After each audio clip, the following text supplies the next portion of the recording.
Boa tarde. Good evening, ladies and gentlemen. Boa tarde, senhoras y señores. Buenas tardes. Konnichiwa. Kanbanwa. Settle down, enjoy. You're about to have a wonderful evening. Welcome to the 7th edition of the Data Journalism Awards 2018. What do you think of this location?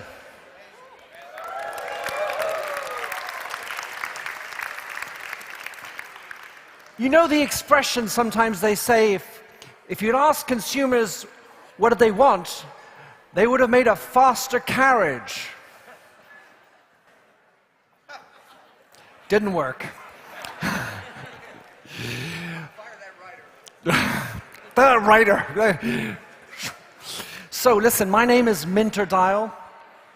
It's a pleasure to be with you again tonight. This is the 4th time I've had the privilege of emceeing this event. And it's absolutely wonderful to see some people, new faces, and some people I've seen every time I've been here. I run a company called The Digital Proof, and I'm trying to help people protect themselves from this crazy future that we've been talking about all day today.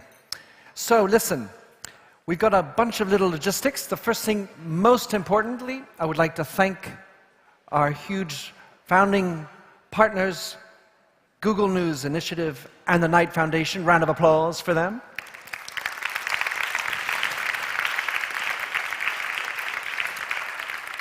And I'd also like to thank our sponsors, Chartbeat, who have decided to do it the 2nd time. Thank you, Chartbeat. And Microsoft.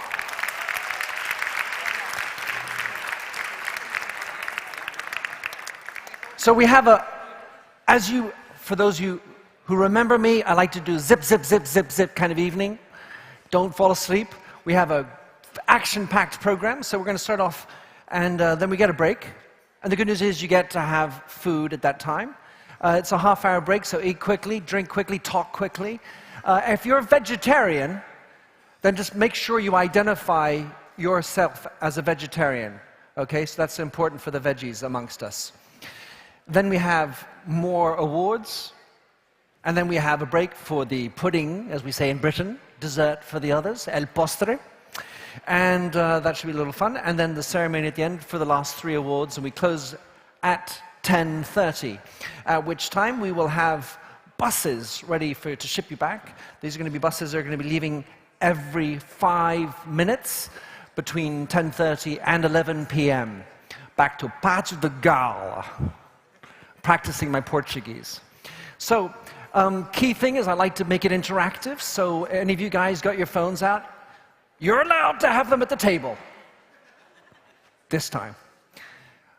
So here's the thing, we have, like we had at the Picadeiro Gala, we had the Gen Summit Network. The password is Lisbon with a capital L 2018, and the hashtag is Data Journalism Awards. So go crazy and tell us the awards that really turned you on and the things that excited you about the people you met this evening. In terms of other logistics, I can say that we're about to have a lot of fun tonight. And I have a question for you. So, you know, this is the 7th time we've been at this award. I want to ask you, how many of you, this is the first time you're attending the Data Journalism Awards? Wow! Wait, thank you for that. That's amazing. I had no idea. How about, this is the 2nd time you've come. Look around at your table so you know who you can say. All right, how about the 3rd time you've been here? Oh. All right, anyone over 4 times? Raise your hands, we want you. Thank you for your support. Thank you for coming. So I'm wondering, hey, Aaron, you Philadelphian, you. Can I have a microphone? Can you grab me a microphone? I want to ask you a question, Aaron. You know, I get to play tennis with you. I get to hang out with you. I'm wondering, you're at Temple. How do you see data journalism has been evolving in these last few days, these last few years? So to be clear, you kicked my ass in tennis. Second of all, so I've been on the Data Journalism Awards jury now for ever, possibly, and I've seen. Sorry. I skipped 1 year, that's right. But 1 year I actually called in from a boat, which is true. How have I seen it evolve? I've seen it evolve in the number and quality of entries, in particular into this award, from around the world. And we're seeing more and better content. We're seeing more interesting applications of data. And I think we're seeing more of I hate to say this, almost a product focus. We're seeing a lot of organizations that are thinking about data journalism in more structured, systematic ways than we did in the past. That would be the three things I would say. Thank you, Aaron. A hand up for Aaron Pillhofer. We're going to hear from him a little later. Yo! All right. Since I have the microphone, I'm going to ask one more guy, Dmitry. You knew I was going to come after you. Good news is he's near. So Dmitry Shishkin, a question for you is, to what extent data journalism is different than regular journalism? And how do you see the fact that it's data is playing up or being important in the world of journalism? So as someone who just invested in 7 data journalism teams around the world, I have a soft spot for the format, clearly. And there is no difference between journalism and data journalism. That's an answer. Thank you. Thank you, Dmitry. All right, ladies and gentlemen. I think we can get the show on the road, and I'd like to bring up the president of the jury of the Data Journalism Awards, Mr. Paul Steiger. And I'm going to get you up, Paul, and then I'm going to bring up the rest of the team.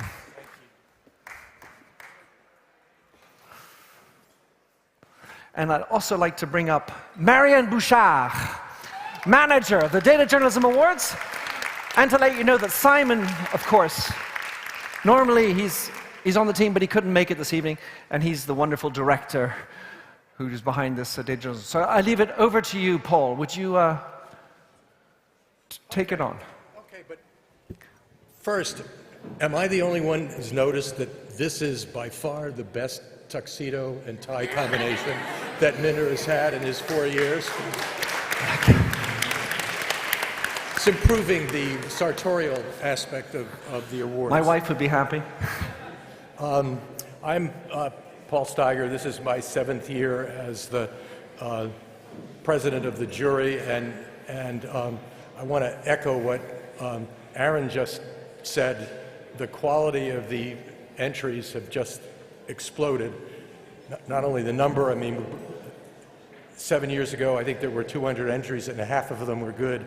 And this year there were over 600 entries, and nearly all of them were very good. And it's marvelous for journalism and marvelous for data journalism. The purpose of these awards is to recognize the creativity and hard work of data journalists at newsrooms big and small around the world, and to also try to transmit the best of the culture of doing this work so that it exists not only in little niches but all over the place, and that has certainly happened. We started in 2012, and the competition, of course, is organized by the Global Editors Network. It was Bertrand's brainchild, and with the support from the Global News Initiative, the John and James Knight Foundation, and Microsoft, and in participation, in partnership with Chartbeat. So I want to echo Minter in thanking all of our partners for making this happen.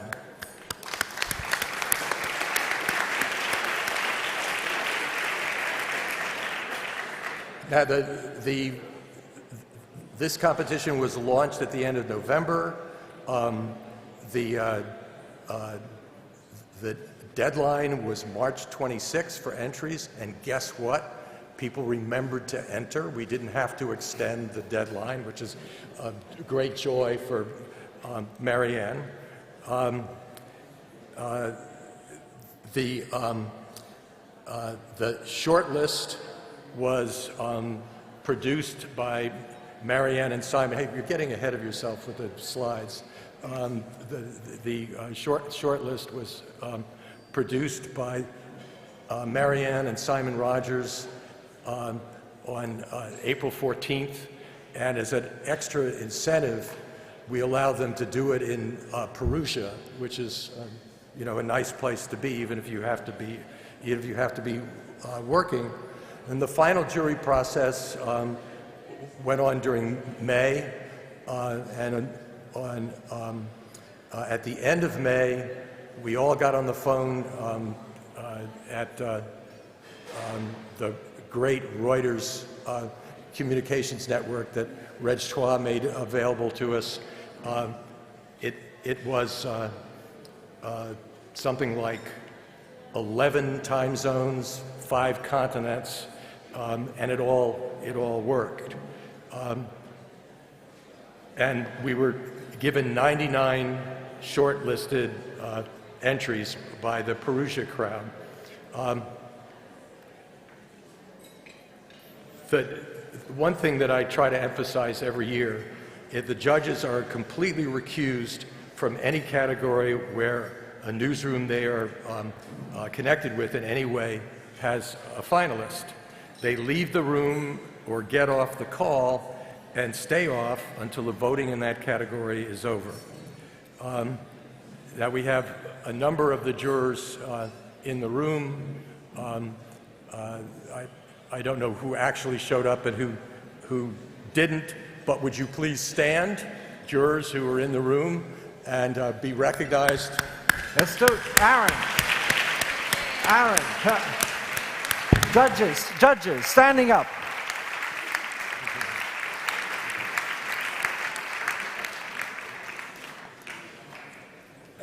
And here is you can recognize the mug shots, and you can get more detail in your handbooks for the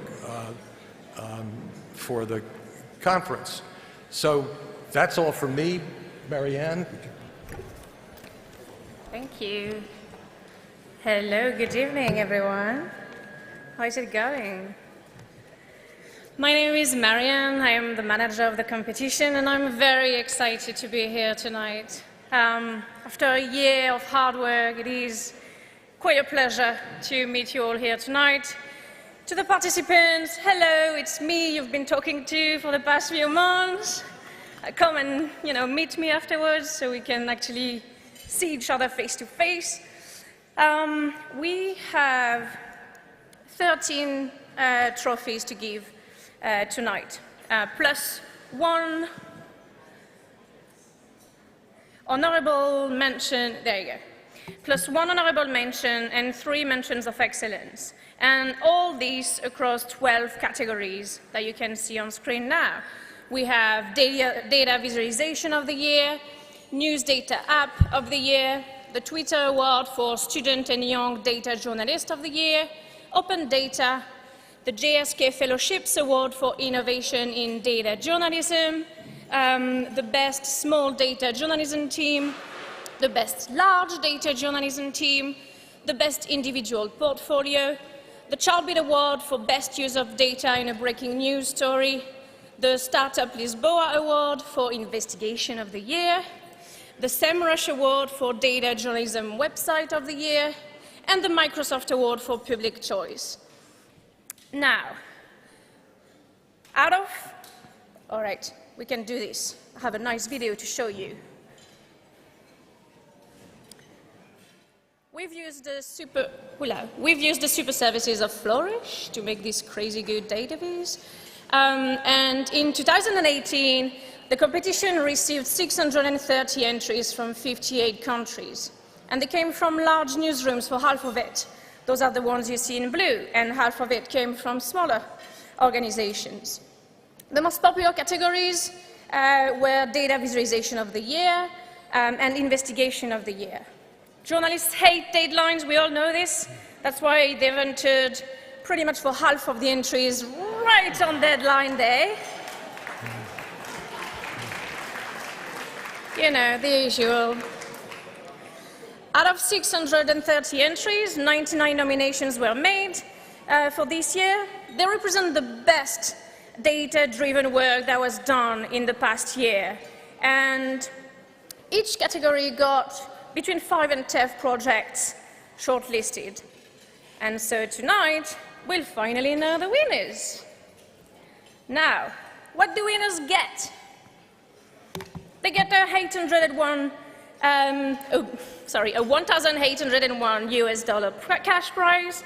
Why 1801? Because it's the year the pie chart was allegedly created by William Playfair, and that we quite like the private joke. They also get a very nice trophy that was designed by a Portuguese designer called Fernando Santos, who is in the room tonight. Congratulations. Those trophies look amazing. I wish you all a very nice evening, an excellent dinner. Good luck to all of the shortlisted participants in the room and to those who are watching us during the live stream. Thank you very much. Thank you very much. Let me make sure you're going down. Thank you.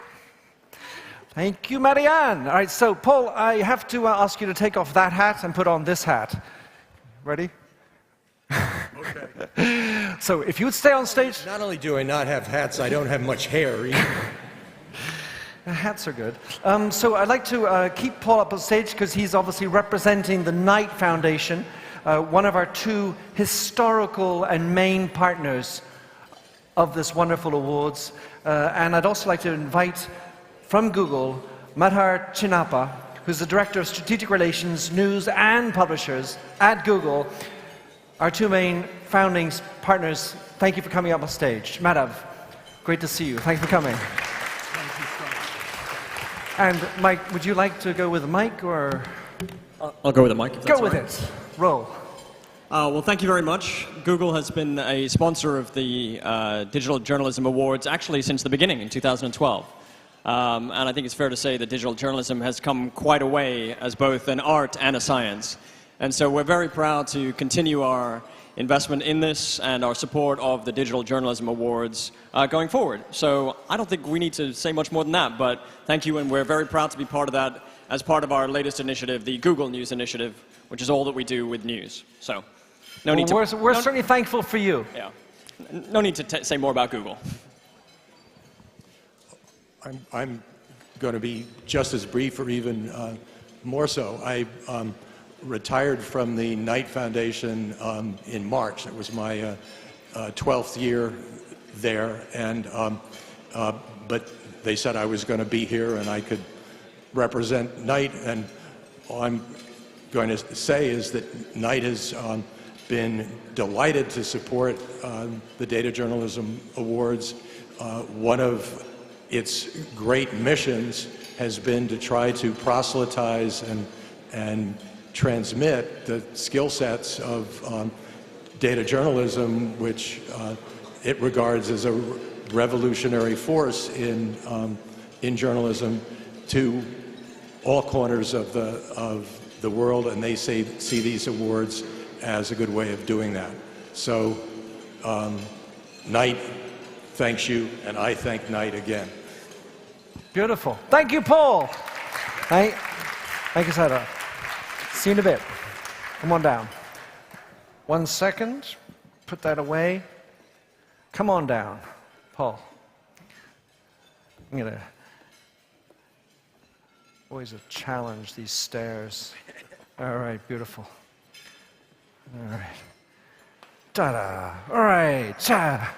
All right, so, all right, now moving right along. Very happy to bring up these guys. Started as a sponsor, award sponsor last year, and they decided to do it again, so something must be going well. I'd like to bring up Mr. John Sadoff, CEO of Chartbeat.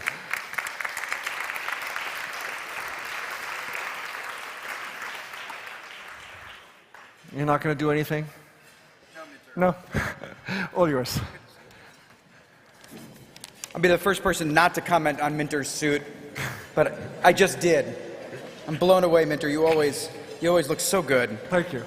So I'm John Saroff. I'm the CEO of Chartbeat, and I'm thrilled to be here tonight for the second year in a row to honor all of you for the Data Journalism Awards. I see some familiar faces in the room, which means that some of you are already familiar with us. For those of you who aren't, we are an analytics company for newsrooms, but more than that, we're a company that believes in a free press and that meaningful stories matter wherever they live. We have the privilege of working with many different partners across the globe who dedicate their days and nights creating those meaningful stories. It's our mission to help our partners use data to share their stories with the world. We also believe that within data lies truth. Data transforms businesses and fosters trust. It can help us understand how quality journalism impacts people and results. And we also believe that in data and unique insights can breed experimentation and innovation, and the combination of those two are the future. So tonight we're honored to partner with Jen and all of the other lovely sponsors tonight to celebrate data journalism and the true innovators behind it all, you. Congratulations, and back to the man. Is that a yellow tuxedo? Back to the man in the yellow tuxedo. I'll see you later, Tom. See you later. Thanks for coming up. Thank you so much. Chartbeat. So, I'd also like now to bring up our new award sponsor, Microsoft, and representing Microsoft is Lucas Pawlowski, who's the engineering lead for the Microsoft Data Journalism Program. Lucas, come on up. Great to meet you. Nice to meet you as well. All yours. Hello everyone, thank you so much for having us here tonight. We're really excited at Microsoft to help empower people to achieve more. And when we think about empowering journalists, we really think about how can everyone participate in data journalism, not just the data scientists out there, not just the people with really high skills, but also everyone who can access open data and provide truthful reporting that can be the basis for long-term conversations. And with that, we're really excited to be here today to award the Public Choice Award a little bit later on for all the amazing work that you have done to help people understand their world through data. One of the things that we're trying to do is we're trying to take that mission of empowerment from Microsoft and bring it to the newsroom. And what that really means is that helping you use technology effectively to tell stories. And we have a new team that started with data journalism and has expanded into the Microsoft Media Experiences team. That's really there to help you understand how you can use new technologies to create bigger and more compelling stories. And the Media Experiences team has 4 major pieces. I'll come to data journalism in a little bit. That's where we've been active for several years now, working with a number of media organizations, some even in the room. But the Media Experiences team also extends to help you use new technologies like artificial intelligence to find stories in huge data sets where you would not be able to in the past. Help you work in modern ways, in fast-paced collaborative ways using modern tooling to help overcome some of the agility challenges that I've heard you express over the course of the conference. In data journalism, we help more people participate by broadening who can participate in data journalism and what kinds of stories can be covered. And we've even extended into immersive content, leveraging things like augmented reality and mixed reality to really rethink how modern storytelling can be. In data journalism, this is where we started. I personally have worked with broadcast media, new age, social media. I've also worked on very traditional kind of print publications to create a number of stories that help more people create. And you can see a few of the examples here. Some from small local newspapers around the US, some for large, well-known media outlets like the Associated Press, Vox Media with Recode, and some new ones like Curbed. The tool that we use to help accelerate this data journalism is a tool that I personally work on which is Microsoft Power BI. It's a tool conceived to enable business users to analyze data, present it to CEOs and managers, and make really important decisions. But it turns out that same tool can be used by journalists to tell incredibly compelling and interactive data stories and broaden who in the newsroom can be a data journalist. The website is available here, powerbi.com. I recommend you go take a look at it. We also, as part of the Media Experiences team, are available to answer your questions and help you as you do your journey. Just email us out at mediaexperiences@microsoft.com. And just before I hand it over to Minter, I have to say this was my first year on the jury. I looked at every single one of these shortlisted awards. They're all absolutely fantastic, and it's been an absolute personal honor of mine to be able to participate and see all your amazing work. Lucas, thank you. Thank you. Bandit, all right. And I'll see you later. Absolutely. Oops. All right. Are we ready? Woo! All right. We are going to start and give you 5 awards before the break. So let's start with award number 1. And I'd like to bring up on the stage for the Data Visualization of the Year award, be presented by Dan Gilmore, the director of News Collab, Arizona State University. Welcome, Dan. All right. This is an amazing event every year. By the way, the judges have to come up with a short list. I want to show you the short list in one of the categories. If that's short, wow. I'm going to read you the names and we'll go on from there. The nominees were Humanizing Data on the Syrian Conflict from Bayanat Box in Lebanon. Is Anything Left of Mosul, BBC News Visual Journalism Team, UK. Feeding China, Bloomberg, Hong Kong. Those places high-speed rail could take you to. Caixin in China. 2 Theaters or 1,000, How to Release an Oscar-Winning Film, Dow Jones Media US. BB Raysan, Journalism Plus, Stockholm. The 5 main projects of the Belt and Road Initiative, South China Morning Post, Hong Kong. 20 years, 20 titles, SRF Data, Switzerland. Life in the Camps, Thomson Reuters from Singapore. Trump's Lies, the New York Times in the United States. 365 Days of Trump's Claims, Washington Post, US. Streetscapes, Mozart, Marx, and a Dictator, Zeit Online, Germany. I've been told there's a jingle. I've been told there's a jingle.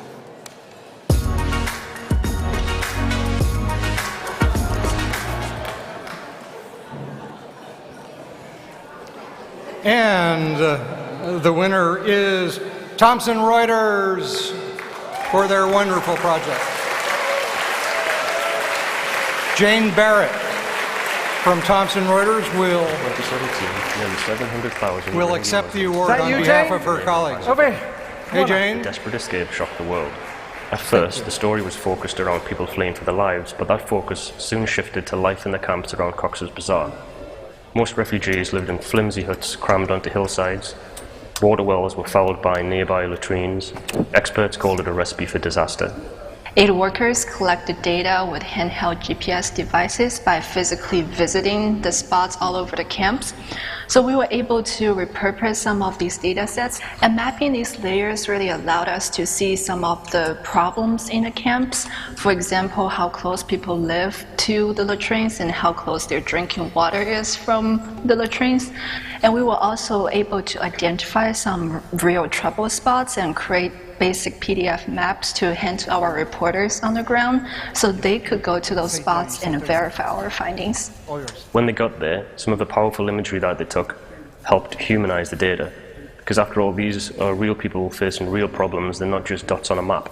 The graphic went viral on social media, and aid agencies credited Reuters for taking the first detailed look at life inside the camps. Bravo. Extraordinary work, Jane.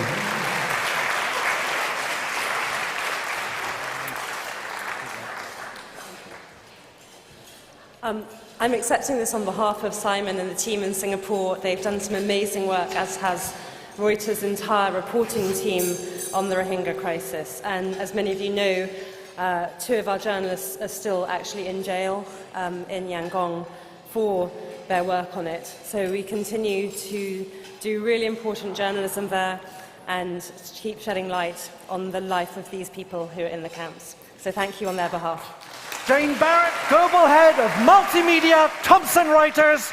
Thank you.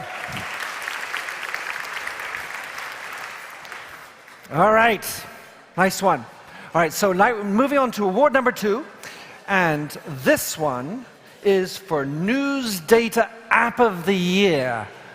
And I'd like to bring up Mariana Santos, who's the CEO and co-founder of Chicas Poderosas. Hey. Great to see you again. How you doing? Can I take the mic? You can take your mic, roll the floor. Yep. Oh, Solon? Hello, hello? Yes. Hello, everybody. First of all, this is celebration, so let's celebrate. First of all, I would like to congratulate Bertrand, because as we can see, this year, the Gen Conference is much more diverse. Congratulations. Woo. This is a very hard thing to do, and Bertrand is really trying hard. It is very hard, but it only improves our journalism to have the diversity of voices in the room. So congratulations for that. And secondly, because Simon Rogers is not here, but I would like to say hi if he's seeing us, because Simon was someone who has been pushing since day one on data journalism. Back at The Guardian, he started the blog of data journalism, and then he developed together with the team here the Global Awards for Data Journalism. So congratulations, Simon. Thank you for pushing for data journalism and data visualizations. I'm here to introduce the finalists of the News Data App of the Year. And the finalists are the Uber Game, Financial Times from United Kingdom, the Atlas of Redistricting, 538 United States, Undi Power, Malaya Ziyakini from Malaysia, Trump Town from ProPublica, United States, Build Your Own Trading Bot, the Wall Street Journal, United States, and Extrapol, We Do Data from France. Dun, dun, dun, dun. This is the first time I'm doing this. This is exciting. And the winner is... Dun, dun, dun, dun, 538. Congratulations. Ella Coes. Welcoming Ella Coes from 538 to receive the award.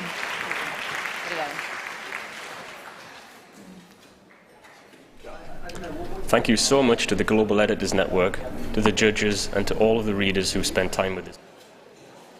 Oh, we have a new video. It's accepted wisdom in the US that gerrymandering, or drawing congressional districts to favor one political party over another, is bad. But it's a lot harder to say what districts should look like. So we imagined 7 hypothetical ways you could redraw our congressional districts, from extreme gerrymanders to totally compact. We did this for every state with more than one district.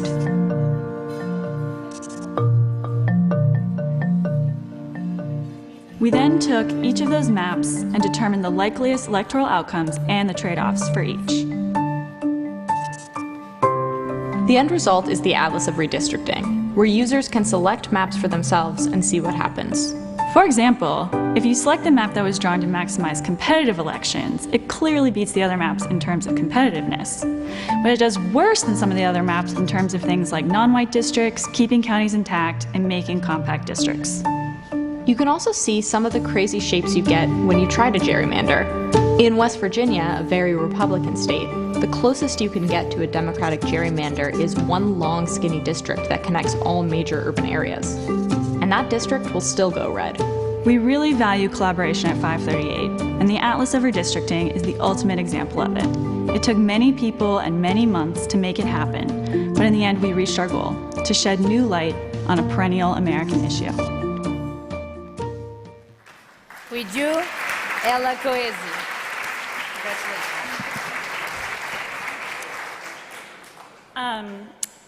As I mentioned in the video, this project took 6 months and thousands and millions of rows of data and many, many people, and we're just very honored to get this award, so thank you so much. Bravo.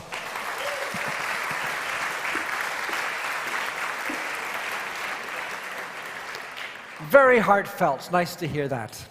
All right, we're going to move on to the number 3 award, and this one is the Twitter Award, and it's for the Student and Young Journalist of the Year. I'd like to bring up Kinda Ibrahim, Director of Content Partnerships at Twitter.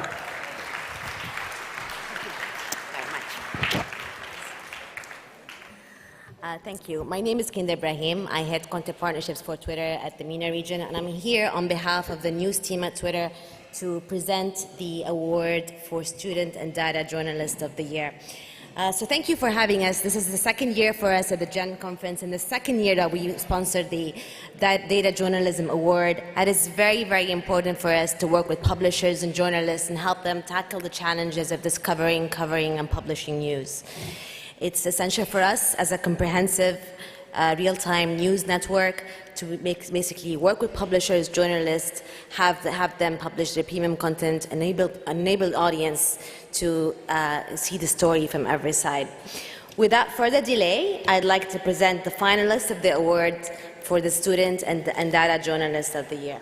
And they are Mary-Louise Timke from Berliner Morgenpost, Germany, Rachel Doddle from 538, the United States, Sammy Reyes, Postdata.club, Cuba, Agnel Philip, the Arizona Republic, the United States, Michael Hester, the Data Face, the United States, and Martin Gonzalez from The Economist, the UK. And we have a little jingle.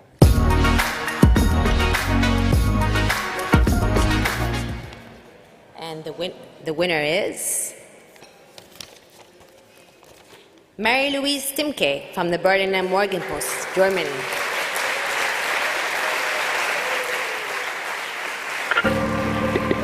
Hello, my name is Marie-Louise Timke and I'm a 25-year-old data journalist working at the Berliner Morgenpost. I was the interactive team's data trainee for a year but took over as team leader this April.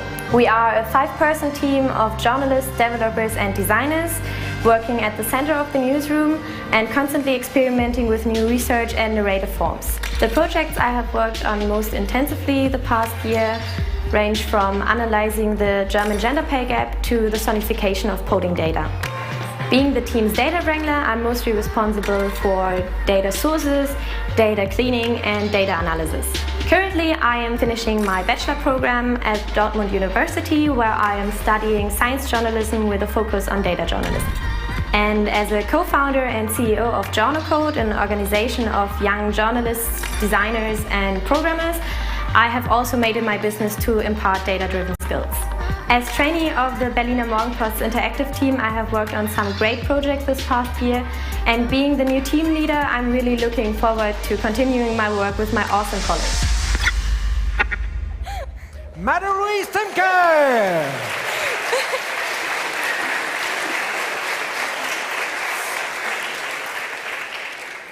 It was so weird seeing myself at this video. Oh man. I'm feeling so very much honored. Thank you so much, Jen. Thank you so much, Data Journalism Awards. Thank you so much, jury.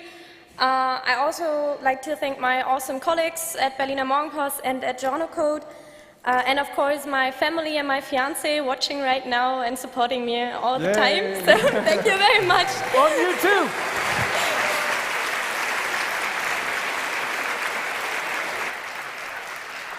Congratulations, Mary-Louise. All right, so on to award number 4. This award is the Open Data Award. And for Open Data, I'd like to invite João Palmeiro, who's the chairman of the Portuguese Press Publishers Association, also known as AP Impressa. João, can I bring you up? There you are, sir. Come on up. Big round of applause.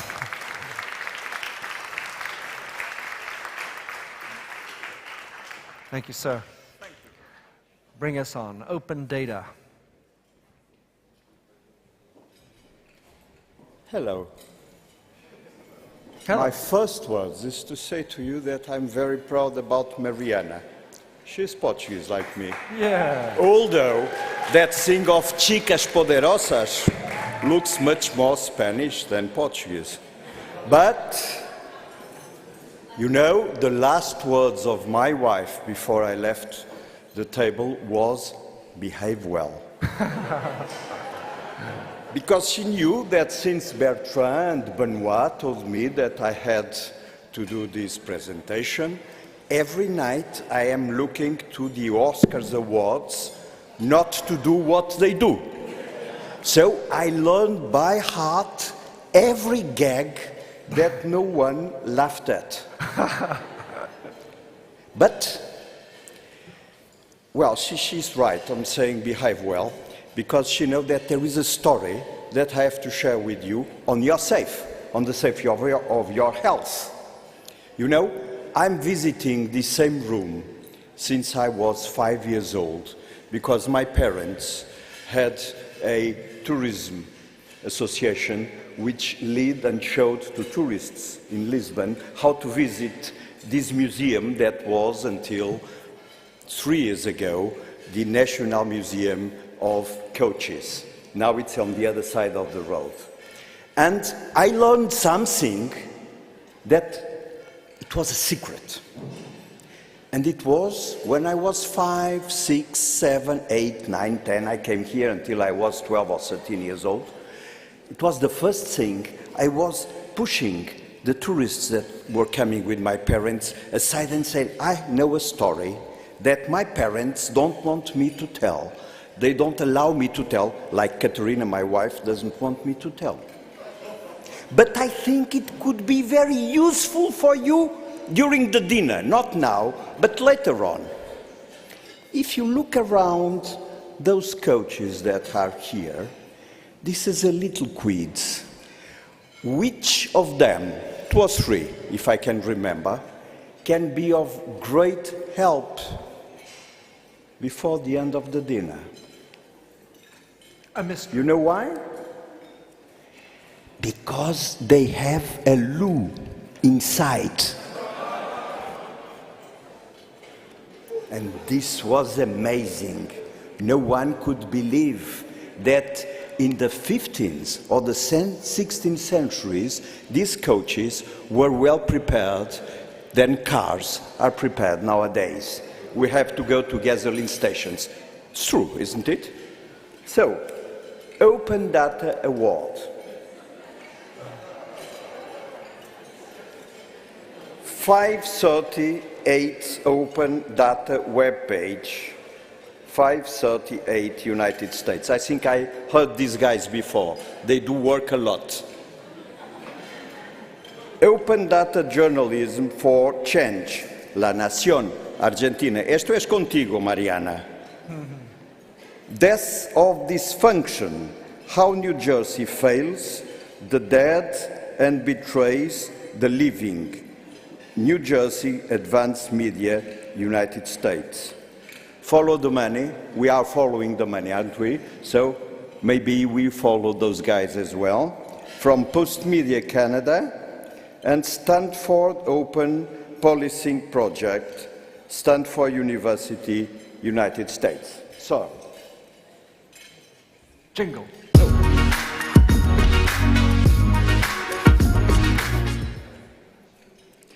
Well, I always liked Canada. You know, it's where they produce more paper to print newspapers in the world in this moment. So they deserve, really, Postmedia, because they help us to follow the money.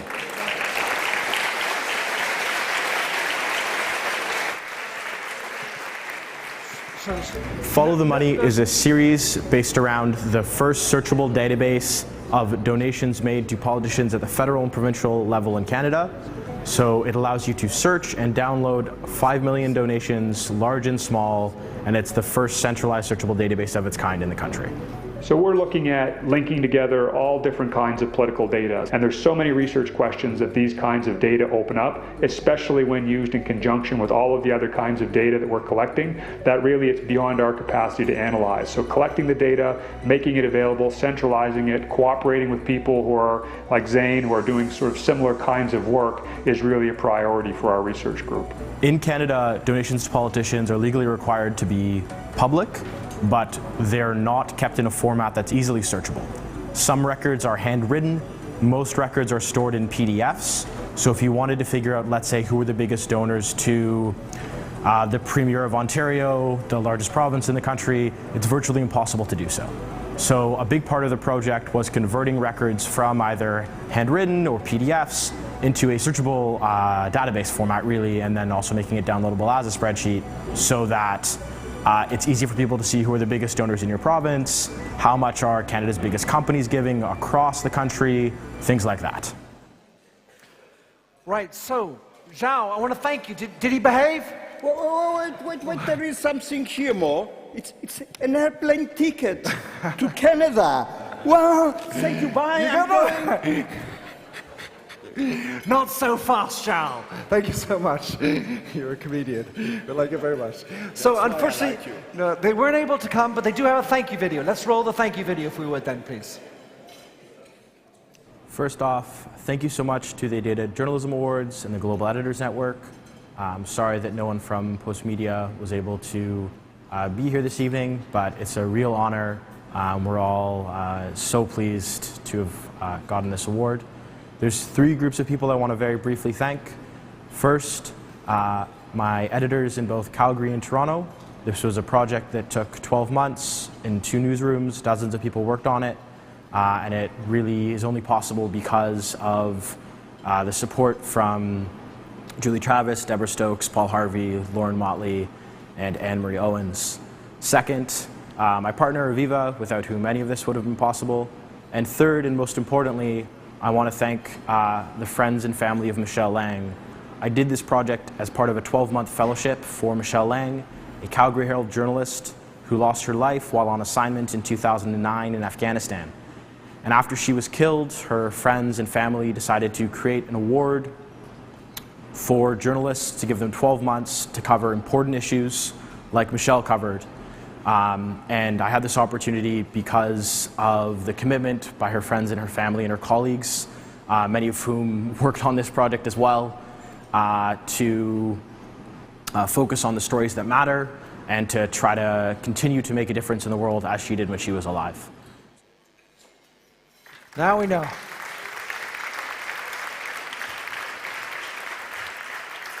Puts things into perspective, doesn't it? Bravo. Well done, Canada. Follow the money. All right, so now let's go on to award number 5, the last one before the first break. And then you can get into some serious conversations. All right, so the 5th award is from the JSK Award partner, JSK Fellowships Award for Innovation in Data Journalism. And I'd like to invite... How did that happen? You're magic. Dawn Garcia, the director of the John S. Knight Journalism Fellowships, Stanford University. Dawn, pleasure for coming up. Thank you. Thank you.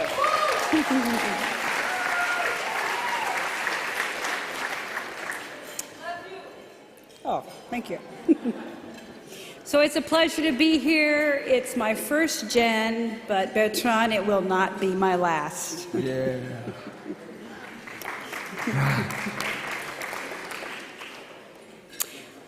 The JSK Fellowships is a 10-month program that coaches journalism innovators to really focus on the important challenges facing journalism today.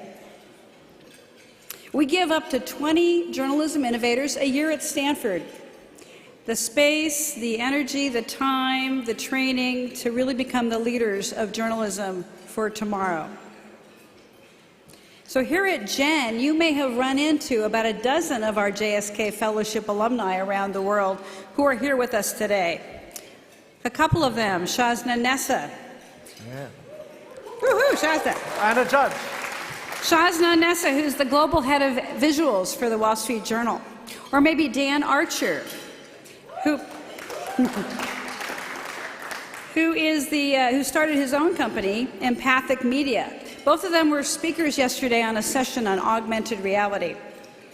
Or maybe Heather Bryant, who's a finalist, the founder of Project Facet. She's a finalist in the news startups, and she's going to be presenting tomorrow.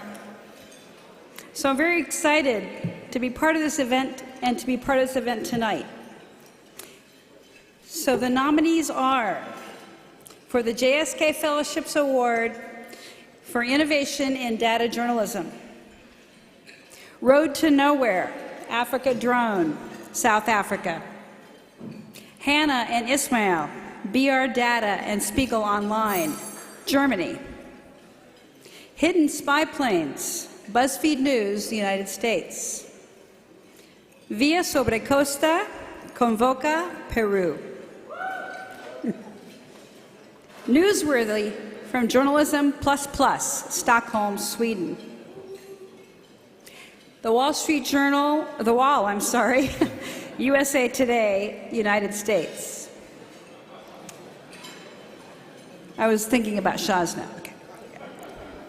The Neglected Bridges, VG, Norway. And finally, Diving into Urban-Rural Prejudice, Zeit Online, Germany. And as they say in the Academy Awards, the envelope please.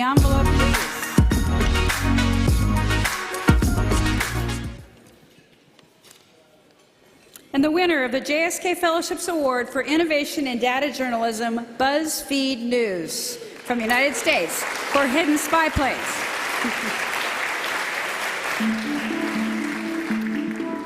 In 2016, BuzzFeed News revealed the extent of aerial surveillance by the FBI and the Department of Homeland Security over the US.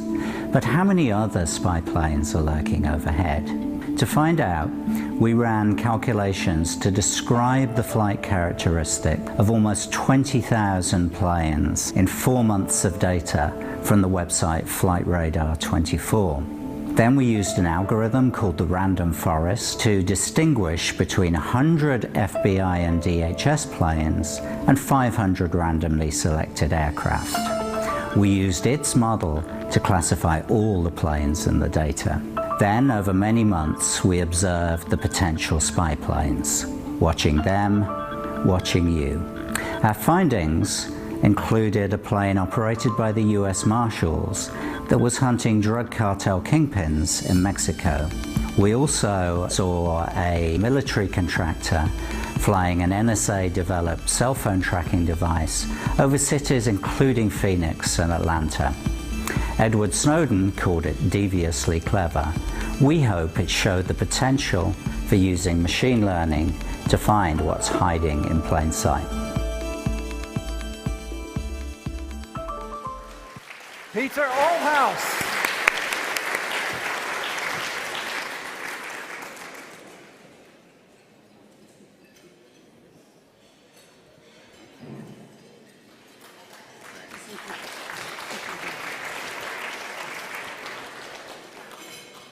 So, thank you very much to the jury. I can't think of a group of people I'd more like to be judged by. Accepting this on behalf of my two colleagues as well, who worked on the stories and weren't able to be here, Carla Zabladowski in Mexico, and Christian Stork, who is one of my former students at UC Berkeley. Go Bears. I have a slight admission to make, but it's something that says something about why I am so glad to work where I do. I'm not on BuzzFeed's data team. My job is not to report on national security or law enforcement, which were really the subject of those articles. And I'm not on the investigations team, although this would probably count as an investigation as well. And I think I want to thank all of my colleagues, especially my wonderful editors, and particularly Ginny Hughes, the science editor at BuzzFeed, my immediate boss, for giving me the freedom to work on things that really, I think I probably don't have any business poking my nose into, but I get to do. And that, I think, is wonderful. Also, a shout out as well as to the editors to our kick-ass lawyers who are absolutely fantastic. Thank you. Well done, Peter.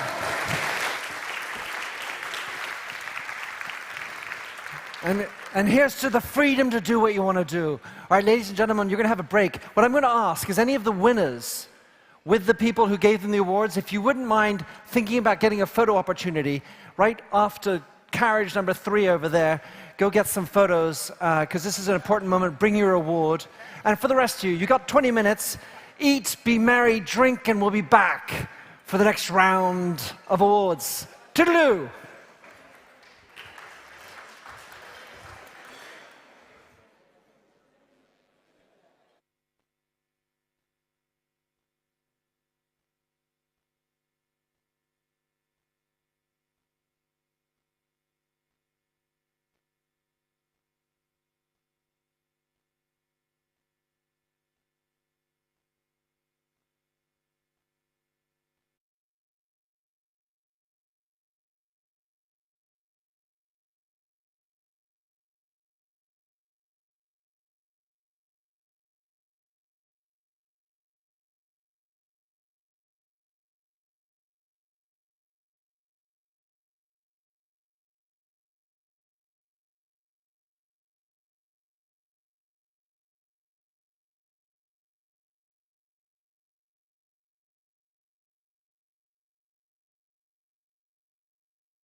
Ladies and gentlemen, the show will go on.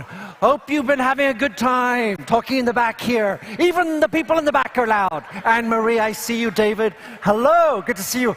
Great to see you having so many fun conversations. Are we ready for some awards at this table? Are we in? Yay! All right. Right, well, we've got a bunch of fun new awards coming in. And before we have that, I'd like to bring on stage, if I can get there in time, Mr. Bertrand Pécret and Teemu Henriksson. Come on in, come on down. We're going to find out about the Data Journalism Den. Thank you, Minter. Thank you. Every year, you improve. Oh, thank you, sir. What it will be in 2025. Okay, so I will think about. So, today we have to introduce the Data Journalism Den. In one word, what it is: the continuation of the Data Journalism Awards. Because it's really frustrating to work so much on the Data Journalism Awards, to receive 400 and 500 and 600 projects every day, to have 2,000 data journalists every year sending us their emails, their projects, their passion. And then we wait for the next year. Really stupid. So we want to give them a comfortable place, and it is the reason why we call that the Den, the Data Journalism Den, where they can share projects, find colleagues, find partners, find jobs, because I think in this position of data journalist, you can be hired by New York Times, but it doesn't happen every day, or by Reuters, but it doesn't happen every day. So you are always looking for a job position, a 3-month mission, a 6-month mission, a permanent contract. Yeah. So I think to all these young guys and girls, not all of them so young, but young guys and girls for me, including the chicas poderosas. So I'm thinking to all of them, and it is the reason why we have created the Data Journalism Den. Teemu is the director. He will explain you what are the 5 sections we have created for the data journalist. Thank you, Bertrand. So I think I have about 2 minutes to tell you about the Den, which is clearly not enough, but you're going to get a brief overview of what to expect from the, or what the Den offers. So the Den makes it easy to stay up to date with the latest data journalism news, whether it's the latest projects, recent tools, or, excuse me, thanks. Can we go back? There we go. So whether it's the latest news, tools, innovative projects that come out, or other content that's relevant to the jobs of data journalists, we curate and collect all that in one place, so it's easy to stay up to date if you're interested in the developments within the data journalism field. We also have so the Den is also about making connections. We have a growing community of data journalism professionals on the platform, and if you create your own profile, which is easy, it just takes a minute, you'll be able to start making connections on the Den and start expanding your professional networks. And this idea of making connections is something that we think is important and something that we really believe in.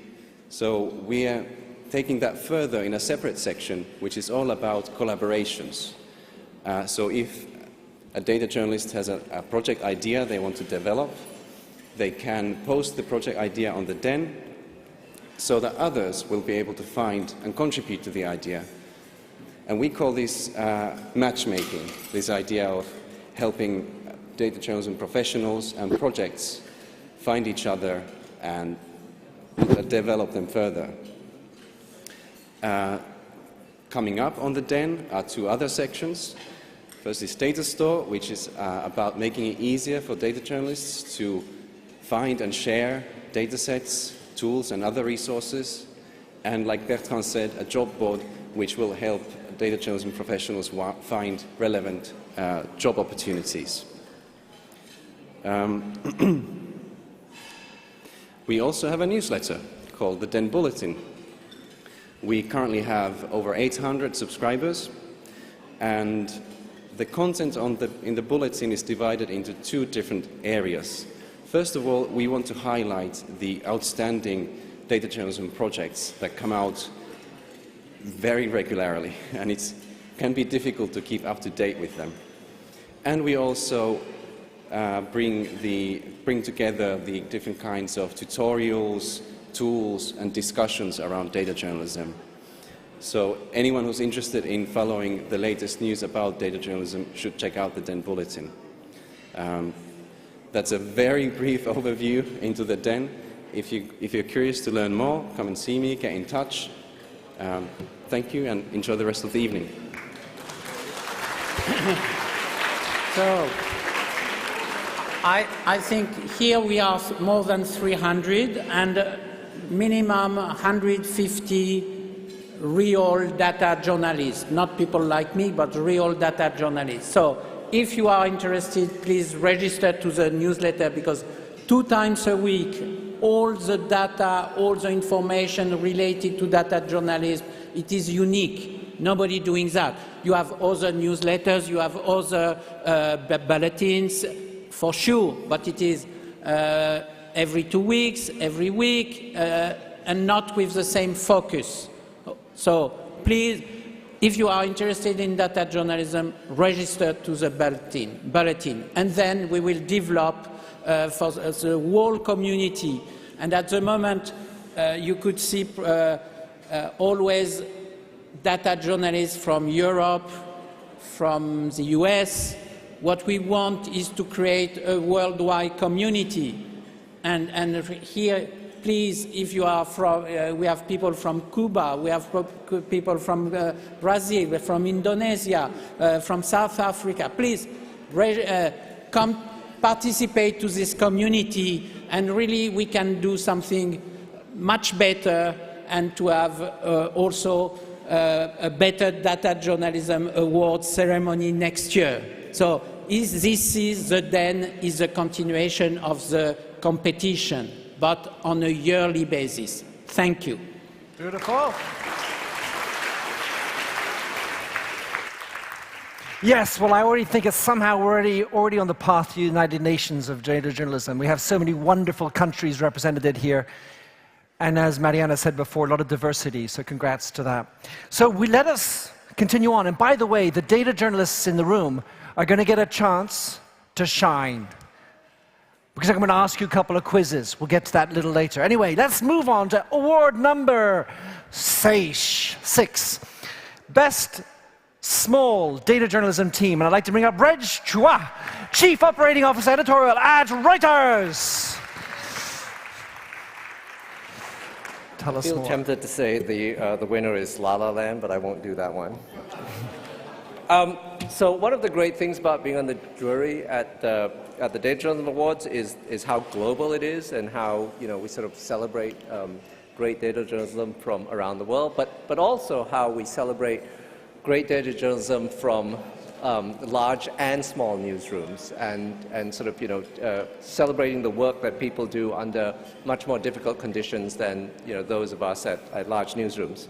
So The nominees, I guess the finalists, are Civio Data Team from Spain, Nanchart's Code for Africa and Code for Nigeria, and I'm sure I'll butcher this, Especiales Data Sketch from Colombia, InfoTimes Egypt, Journalism Plus Plus, Stockholm, Sweden, KRO and CRV Data Journalism Team, Netherlands, NZZ, or NZZ for those of you who are Brits, Storytelling, Switzerland, Monitor the Victimas from runrun.es, Venezuela, and the Bureau Local from the Bureau of Investigative Journalism, United Kingdom. And the winner is... Little jingle.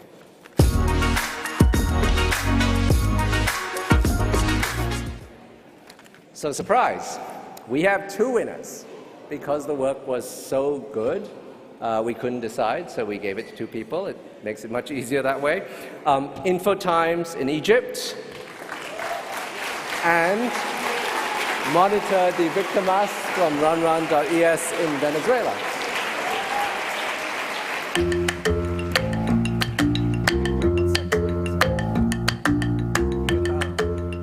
Welcome to InfoTimes. We started our work in 2012 as a data journalism team, who's focusing on political, economic, and social issues. We live in a region where journalists usually face the issue of lack of transparency and restricted public sphere. Part of my job is to hunt all I can of data, even if not in suitable formats, restructure it, and tell the story out of it. My job is mainly to facilitate the task of data collection from online sources like social media and news websites by developing solutions using technologies like R and Python. كصحفي بيانات استخدام أدوات مختلفة زي جوجل سبريد شيت وتابلو بيسهل عليا إن أنا أوصل للمعلومات. The use of data helps me make my point clear while writing a story. That's what I learned at InfoTimes. I also learned that the production of knowledge and information is not as elitist as academics make it seem. As a business development specialist, my role in this cycle is to research the needs of our clients and suggest new projects according to their objectives. We believe in data-driven storytelling because data is more important than opinions. Our mission is increase using data in media, especially in the Arab world.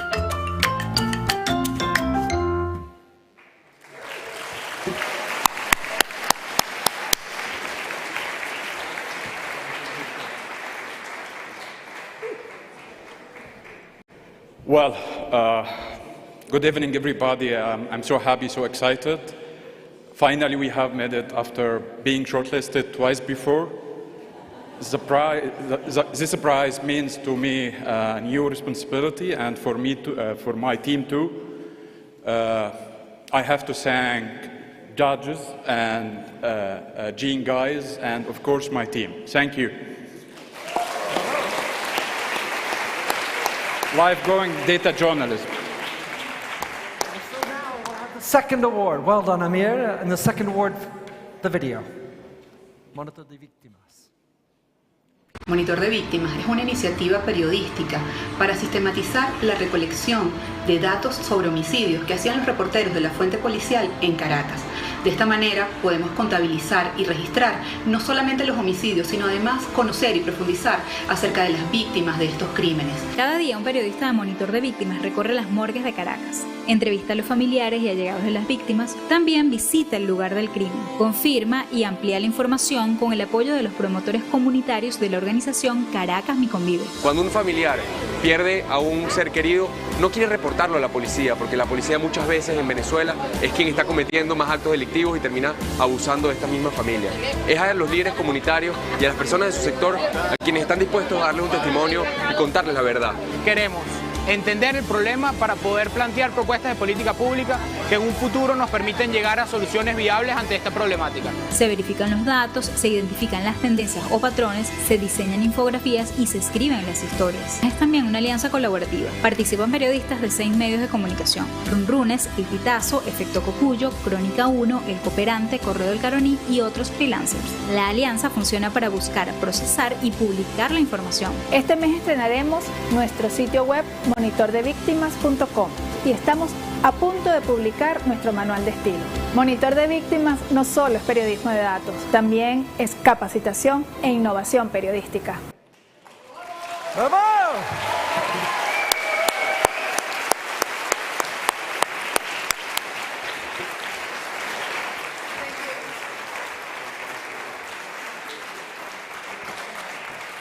Gracias. Este premio va dedicado a todas las víctimas y sus familias en Venezuela. Más de 25.000 homicidios en un año. También a los periodistas venezolanos que todos los días intentan superar la censura y seguir defendiendo la libertad de expresión. Este premio también es para ellos. Gracias. Chicas Poderosas tuvo mucho que ver en esto. Nuestra madrina Natalia Mazzotti. Gracias. De nada. Well done. So, in the realm of very quick translations, super thanks to all the team that does all the work behind there and to keep on fighting to use the data to come up with the right stories. Well done to you guys, to protect all the victims.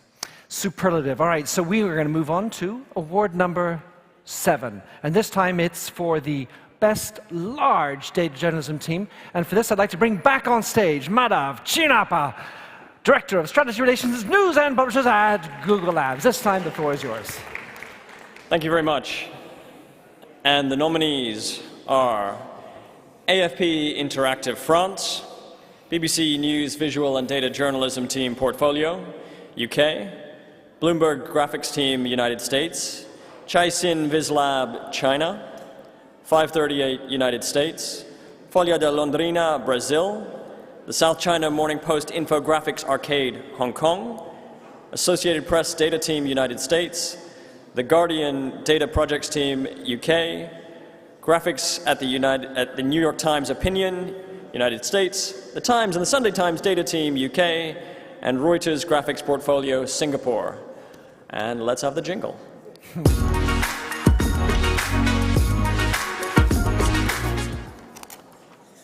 And the winner is Caixin VisLab from China. In the universe of data journalism, there are journalists, designers, and developers. Data journalists dig into information to find leads to the truth behind it. Designers translate data into beautifully illustrated graphics. And developers create an interactive environment to present the story. These people, they do not work individually, but always in one team. The journalists get the story, the developers finish the presentation, and the designers, well, they make everything look prettier. So if you're lucky enough to have all three kinds of those people, put them into a team, mix, and wait, for the magic begins. We're Caixin VisLab, the data news team of Caixin Media. In China, data journalism is still in an initial development period. Caixin is trying to find a way for Chinese data journalism. As a journalist, I think the charm of data news is to find the story behind the numbers. As Caixin VisLab, you can participate in various projects in an almost organic way. I can combine my visual knowledge and their reporting knowledge together to give a better report. Our goal is to push the frontier of journalism forward and see how it will blend with technology and art.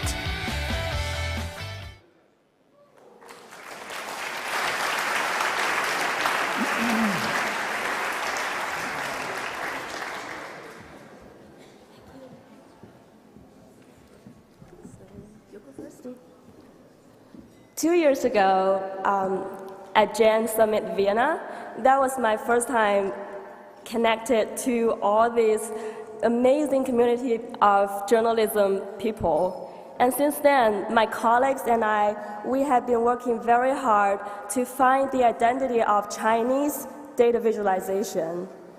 And I think the beauty of data visualization is that it can surpass the language barrier. So even most of our projects are in Chinese and about China, it can still be understood by the rest of the world through beautifully designed graphics and very interesting interaction. So this reward, I think, just strengthen our faith to go further. Thank you. Thank you. Thank you to the jury. This is really a great encouragement to Caixin Waste Lab and to each member in my team. And I'm so proud of Caixin's winning this award for the first time as a team from China. And I'm so excited.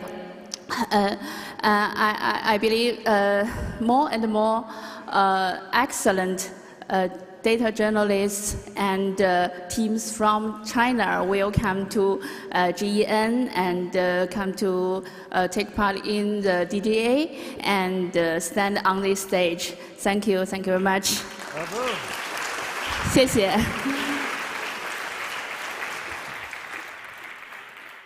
Shay, and please say a big warm hello to Hu Shuli.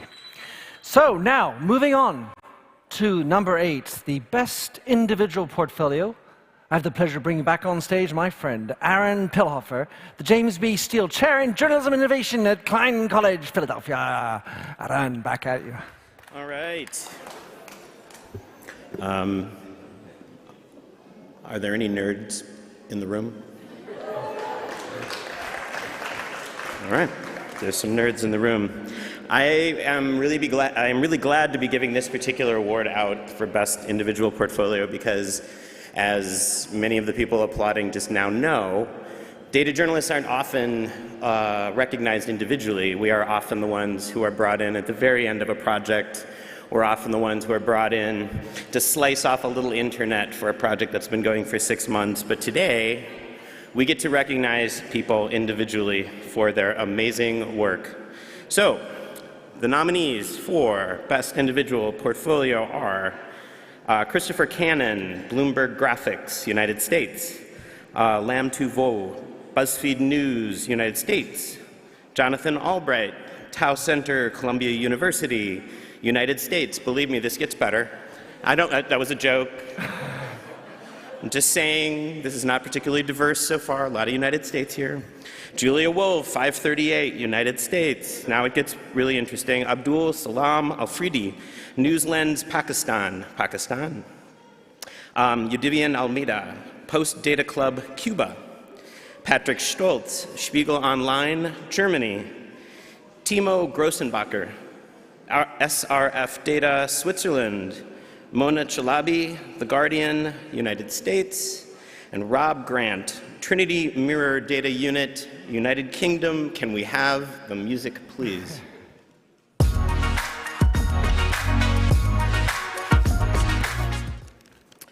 And the award for Best Individual Portfolio goes to Patrick Stoltz, Spiegel Online, Germany. Hi, I'm Patrick. I'm a data journalist at Spiegel Online, and I'd like to present some of the projects I handed in for individual portfolio.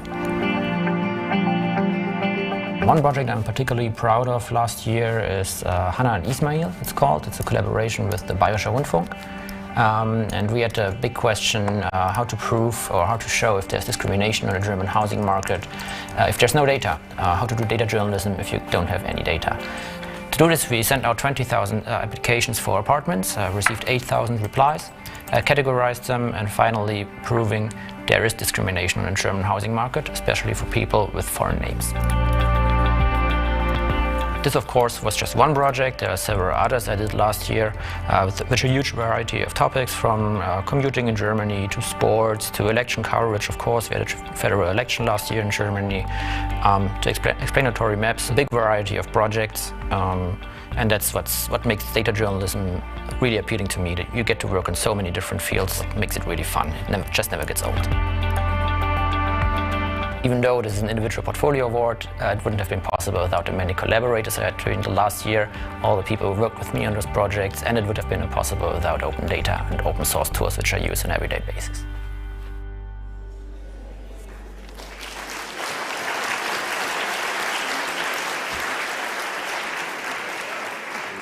Congratulations. Thank you.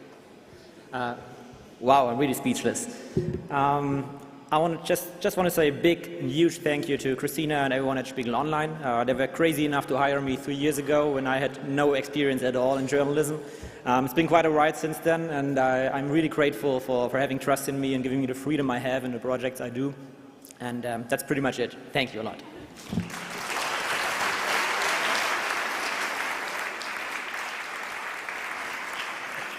And I'm not done. In this category, I am proud to say we also have an honorable mention. And that honorable mention goes to Yudivian Almeida from the Post Data Club, Cuba. Yo soy Yudivian Almeida y soy el editor de datos de Postdata.club, el hasta hoy único medio de periodismo de datos que existe en Cuba. En Postdata Club somos un equipo pequeño, en estos momentos solo somos 3 personas las que trabajamos voluntariamente en el proyecto. En este caso yo estoy a cargo de todo el análisis de datos, así como la programación, la visualización y el mantenimiento de la infraestructura tecnológica que soporta al proyecto. Entre todos ideamos, narramos y construimos las historias, que no es algo muy fácil en Cuba porque a veces los datos no existen, tenemos que buscarlos, idear de dónde sacarlos, dónde encontrar esas fuentes públicas que utilizamos. En este último año hemos hecho unas cuantas historias que tienen que ver con la realidad cubana, que han abordado distintas temáticas que van desde el deporte hasta los últimos trabajos que hemos publicado que han abordado las elecciones cubanas. En todos los trabajos hemos tratado de ofrecer visualizaciones o perspectivas de narrar la historia o de mostrar datos de manera diferente y siempre enfocándonos en problemas que puedan ser de interés para la sociedad cubana. Nos interesa que en el futuro cercano, y en ese sentido estamos intentando compartir en diferentes espacios lo que hemos aprendido en este año y medio que tenemos desde nuestra fundación, de manera que en el futuro Postdata no sea el único medio que hace periodismo de datos en Cuba.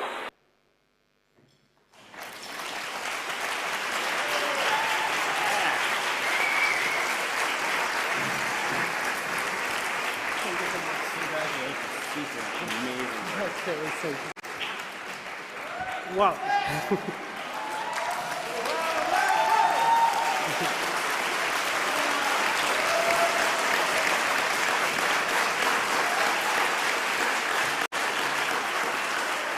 Well, I am really excited about this prize. I'm really honored. We don't have 2 years since we were founded. When we get our first 8 months, the same day we got our first nomination for the last Data Journalism Award, and this year we got 2 nominations, so I'd like to thank everyone. This prize is for the 4 people that have worked on Postdata Club, especially to Ernesto, to Saimi, who wasn't also nominated, so this prize is also for her. Jessica, who worked hard for this, to my family, for Havana University, who is the place where I started learning how to do this, so thank you so much for this.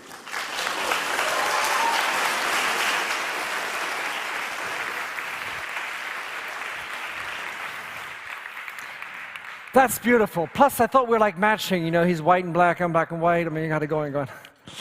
So what I'm also liking about this awards right now, I mean, between Madhav and Aaron, they actually know that the jingle's going to happen.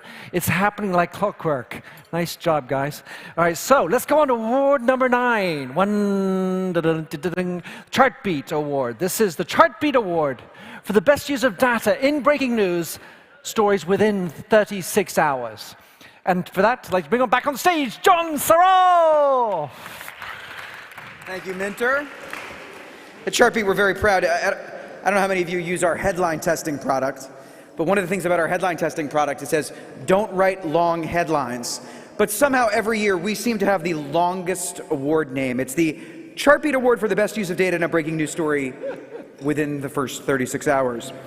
It's a mouthful, folks. But the projects that were nominated were really, really incredible projects. First, 5 maps that show why Macron beat Le Pen, Bloomberg graphics in the United States, and instant analyses of European elections by the Financial Times in the United Kingdom, North American hurricane coverage by 538 in the United States, the search operation of the submarine Ara San Juan, La Nación of Argentina, and, that's right, and healthcare holdouts in the House, the Wall Street Journal of the United States.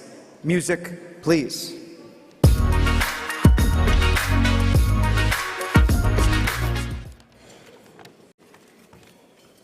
And the winner is, appropriately on sky blue paper, La Nación from Argentina for the search operation of the submarine Ara San Juan. November 22nd, 7 p.m. Breaking news. Se recibió una información que fue un evento anómalo, singular. It's official. The Ara San Juan that carried 44 Argentinian crew members and lost communication 5 days before has suffered an hydroacoustic anomaly, a possible explosion. After the confirmation statement, Argentine's Navy mapped a specific search area and the entire national fleet, with the help of international ships, began the operation. From 7 p.m. until midnight, we were able to map the routes that each ship made, within the search polygon marked by the Navy. In La Nación Data, we reacted using Marine Traffic, a real-time platform we learned at School of Data workshop in the International Journalism Festival, Perugia 2014. November 23rd, early midnight, 6 hours later from breaking news. We provided exclusive footage in our online website. November 23rd, early morning, 12 hours later from breaking news. Our print audience received a comprehensive map with special coverage about the search operation. Once again, the magic of using online technology together with precise data for storytelling gave La Nación a unique and original reporting. Data-driven breaking news journalism is here to serve audiences when extraordinary and unexpected events occur.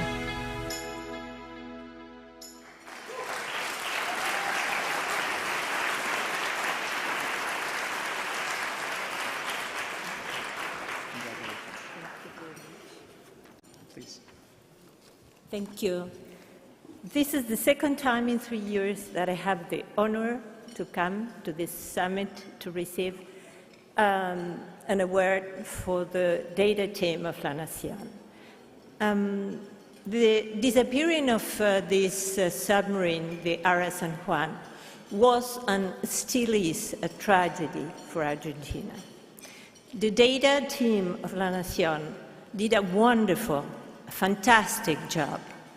And that's why I'm so glad to be here to say thank you very much to all of you in their name for this award.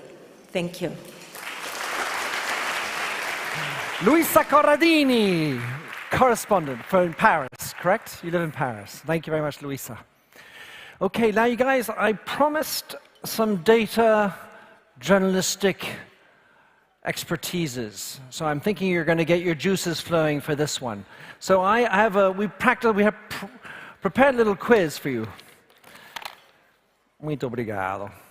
So do you guys ever see these papers in the middle of your desks, your tables? Did anyone think, what are these for? Right, good. All right, so we're going to be using these for a little bit of audience participation. All right, so we're going to have a little quiz. And hopefully we're going to have the quiz right up here in a second. So what's going to happen is I'm going to ask you a question, and I'm going to give you 4 possible answers, and at your tables, you will have to decide which it is and show me the colors, as they say. Not show me the money, show me the colors. All right, so are you ready for your quiz? Thank you. And the behind? Are you ready for the quiz back there? Thank you. All right. Yeah, all right, so here we go. This is it. So quiz, question number 1. And put on your glasses. What is this? All right. You can't see it yet. Does this help? Is that much better? All right, so now you've seen it, all right? Data journalists, you know. All right, which one is it? In the green. It's a portion of the ArcGIS shapefile map layer for Portugal railways. Or it's a list of tonight's winner's in Klingon language. Or it's a screen grab of the source code for a Google Map view of the old Museu dos Coches. Or it's some random code we just made up and it's a bloomin' joke from the English language. All right, what do you have? What do we have? Come on, discuss your tables. I don't want any groupthink. Think of it yourselves. You want to remember what it looks like? This is it. All right, this is it.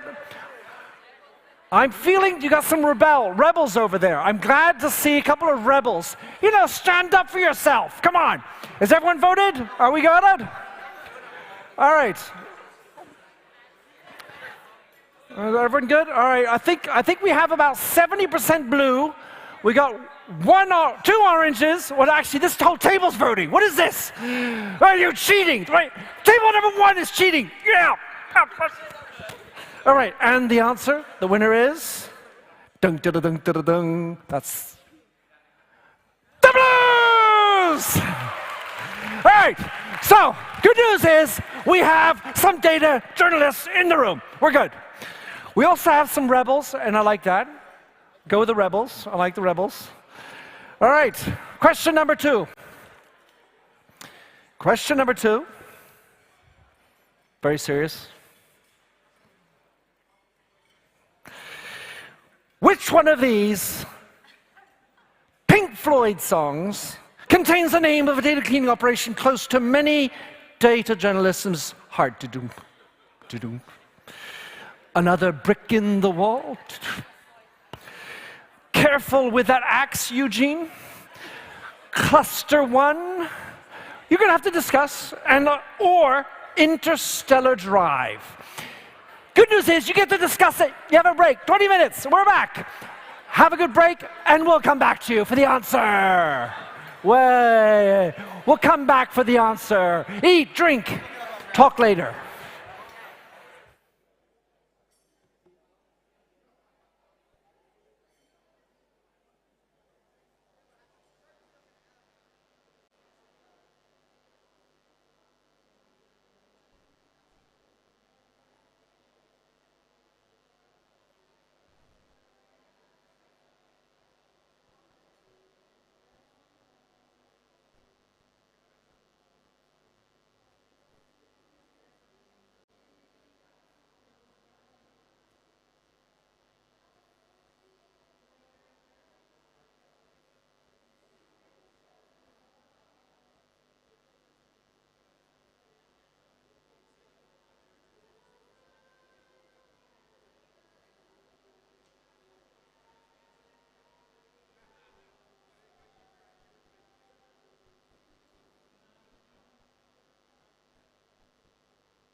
So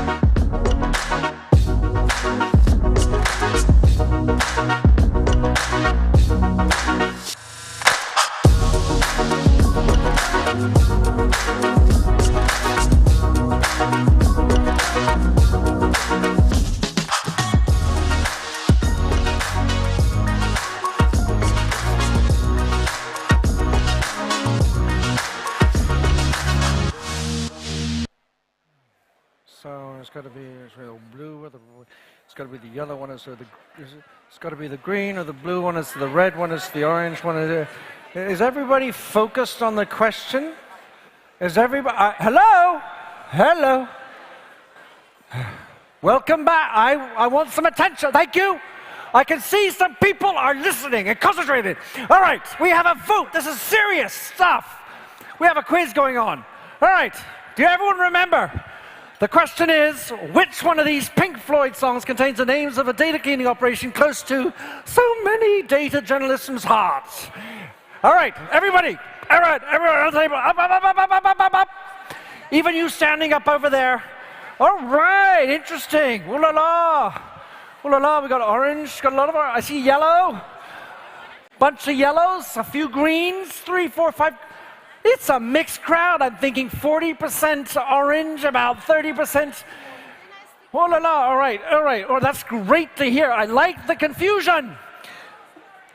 You have a chance to fix your scores, ladies and gentlemen. Before I give you the answer, are we ready for the answer? Yeah, it's the orange! Woo. That was too close for comfort. Cluster 1. All right, let me explain. Let me explain cluster 1. This is data journalism for those who don't know.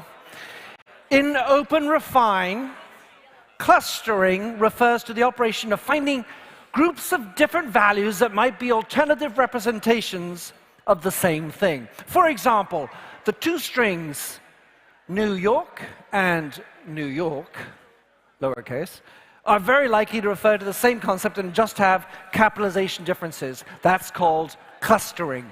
Ladies and gentlemen, thank you for your education session. And thank you, Marianne, for the questions. All right, let's move on. All right, so we have, move on to next section. I'd like to invite a little surprise, actually. Oh dear. Okay, I'd like to invite Reginald Chua up to the floor, please. There's a surprise announcement, it says. Tell me more. It's actually not really a surprise because I think Bertrand accidentally emailed Paul, admittedly in French, but Paul does speak French, so there you go. You don't speak French? All right, good, then it's a surprise. So I worked for Paul for many years, and when he was at the Wall Street Journal, I was at the Wall Street Journal, and I feel like I'm still working with Paul. So I don't know how many of you actually know Paul's stellar career, and I'm just going to pick the last bits of it, which is he was the managing editor of the Wall Street Journal for a very long time, where he won a gazillion awards, and then he, after he retired from the Wall Street Journal, went off and set up ProPublica, which redefined nonprofit journalism in the US and around the world, and won a gazillion awards there as well. And I sort of figured that Paul figured that he had won so many awards, it was time he started giving out some awards instead. And so he signed on to be the president of the Data Journalism Awards, which has come, as you can all see, an incredible way in the 7 years that Paul has been the head of the jury. It's celebrated great work all around the world, from newsrooms large and small. The jury, it's such a pleasure to be on the jury with Paul. We have fantastic discussions. They are fueled by copious amounts of Diet Coke. For those of you who sit in New York with us, that's what Paul drinks, and drinks a lot of. He's a very deft chairman. He brings great gravitas to the whole exercise. And, you know, the Data Journalism Awards is a tribute to great work, but really it's it's a tribute to Paul as well for having brought it along so far. So we have something for you, Paul. So please come up to stage, and we'll give you your prize.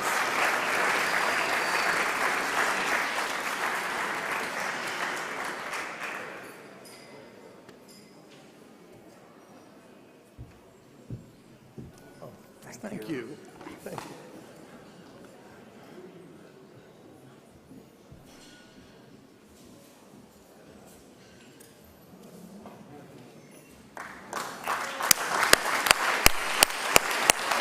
You don't get to speak yet. You don't get to speak yet. You have, because this is one prize, but that's not the only thing you're getting. We know Paul is an art lover, and so we picked out a piece of art. Thank you, Erin, for the inspiration. It is. Can we get it up on screen? Yeah, it's a piece of art by Stephanie Pusovic. It's very appropriately data-driven.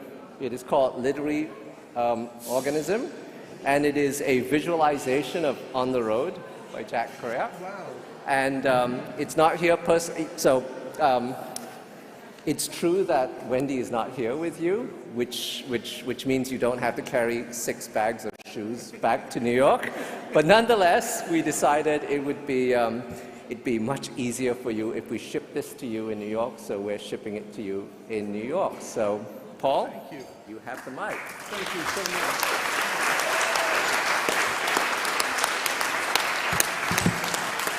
much. I'm one of the few people in the room who's old enough to remember Jack Kerouac, so it's a very exciting thing for me, and I want to thank Reg for his way too kind remarks. I mean, the notion of me being the head of a jury for data journalism is pretty absurd in that I'm the only one, both in my family and at ProPublica, who is forbidden to be on social media because they're afraid I might injure myself.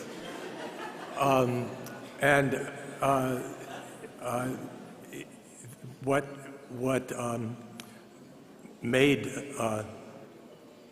ProPublica so successful on the data side is that we were lucky enough to hire a guy named Scott Klein, who knows every 25-year-old who can both think like a journalist and can code, and so we hired a bunch of them, and it produced some pretty good journalism.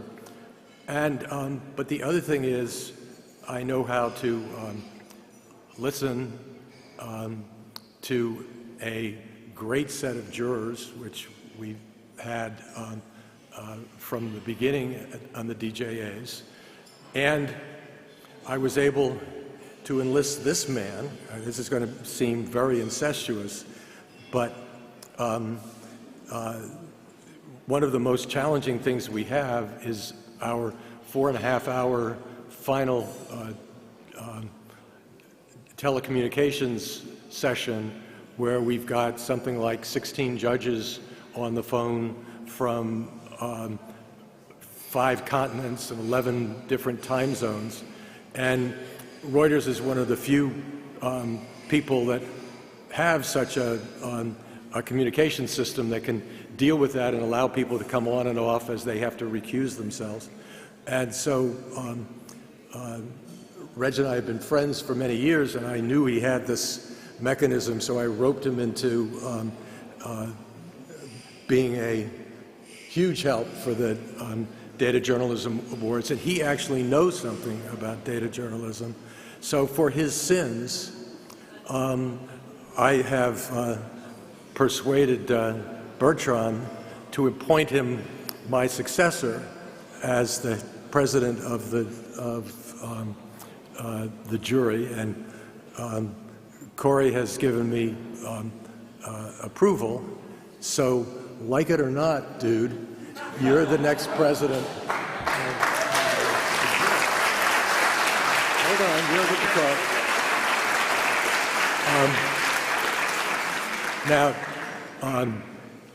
You know, Reg told some lies about me. I'm going to tell you the truth about him. He is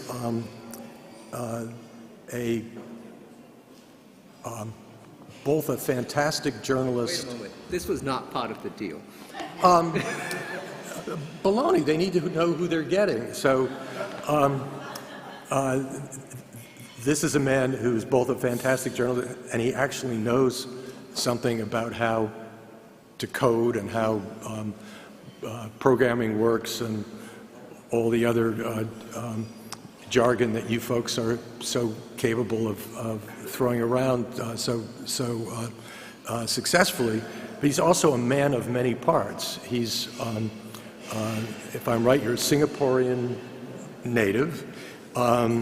You worked for me in Hong Kong and in New York and in New Jersey, which really doesn't count.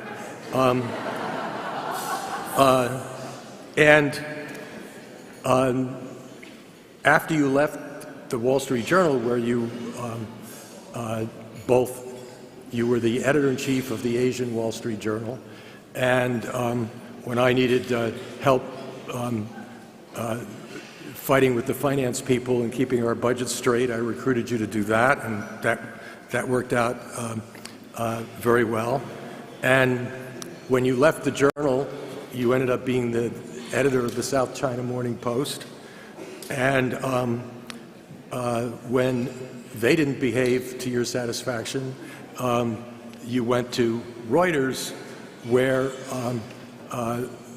I think that you're Steve Adler's most indispensable man. There are a number of women who may be more indispensable, but among the men, you're the most indispensable. So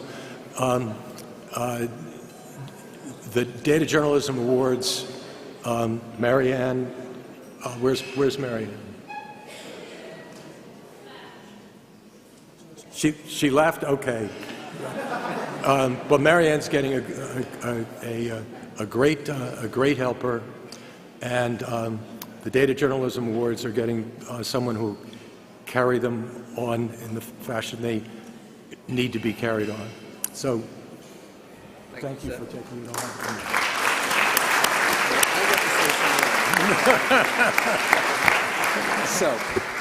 So if this is my first Gen Summit, although I've been on the jury for 7 years. If I'd known what it all entailed, this was not part of the deal, damn it.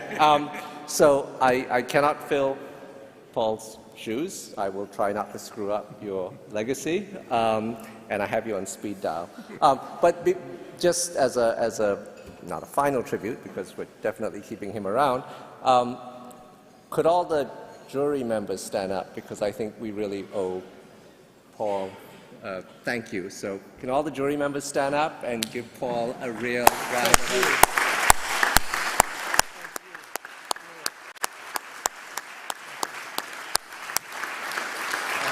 Thank you.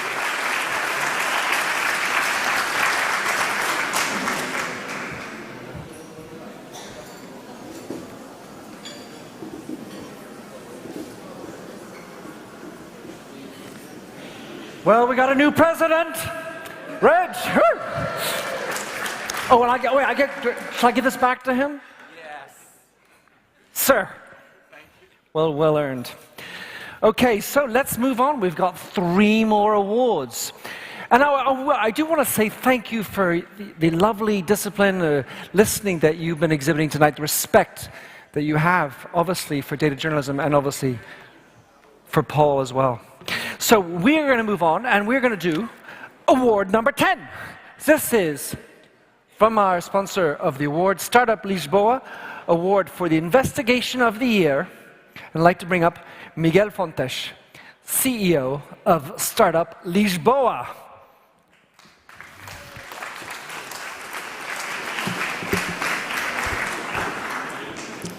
Good evening.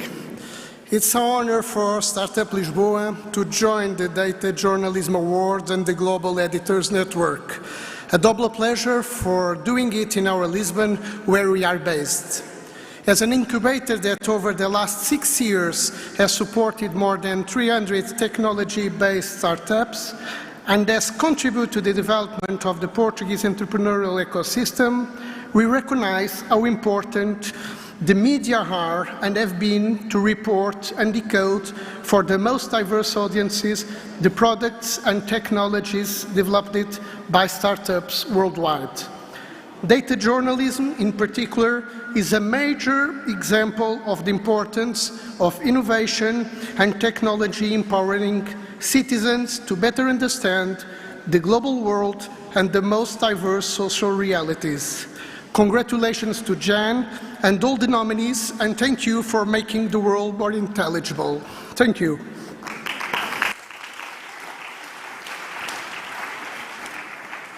And now, the nominees. The Gerrymandering Project 538, United States. Monitor da Violência, G1, Brazil. Paradise Papers, International Consortium of Investigative Journalists, United States. Reporting that in Malaysian policy custody, behind the numbers, Malaysiakini, Malaysia. Zombie Campaigns, Tampa Bay Times and WTSP, United States. Easy Money, The Globe and Mail, Canada. Buzzed Out, How America Moves Its Homeless, The Guardian, US, United States.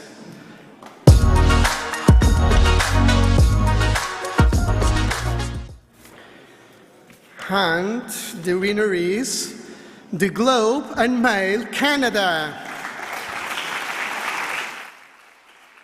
Easy Money was a year-long data investigation revealing how white-collar criminals get rich by exploiting weaknesses in Canada's stock markets. It led to important changes in public policy. Canada has been criticized worldwide as being a haven for securities fraud, but the scope of the problem stayed hidden and ignored by government because it had never been properly measured. But in late 2016, the Globe and Mail set out to do what financial regulators wouldn't, creating the country's first national database for stock market crime. Unlike many countries, Canada does not use a national securities regulator, relying instead on a patchwork of 13 different bodies. We began by scraping data for each regulator, amassing thousands of files spanning 30 years. We then developed a methodology to assess and classify each file. We uncovered weaknesses no regulator had spotted before. 1 in 9 white-collar criminals were repeat offenders, suggesting deterrence efforts were failing. One person had been caught 17 times. We also found penalties issued by regulators were routinely ignored, and more than $1.1 billion worth of securities fines had gone unpaid. The findings shocked readers and drew swift response from government, which vowed to fix the problem. Legislation has since been introduced that gives regulators new tools to track white-collar crime, clamp down on criminals, and seize ill-gotten gains.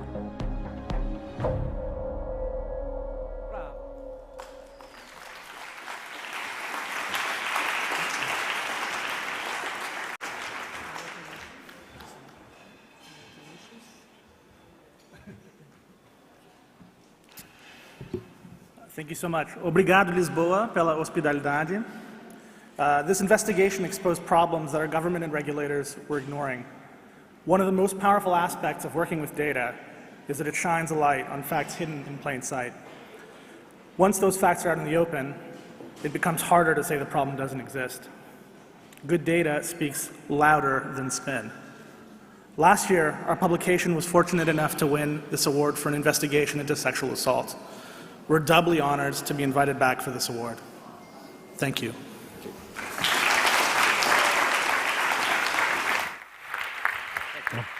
Nice job. Spectacular. Thank you, Miguel. Thank you, Globe and Mail. So, on to award number 11. And this one is also a sponsored award. It's the SEMrush Award for the Best Data Journalism Website of the Year. And for this, I'd like to bring up on stage Yana Garienko, the head of PR for SEMrush. Yana, please.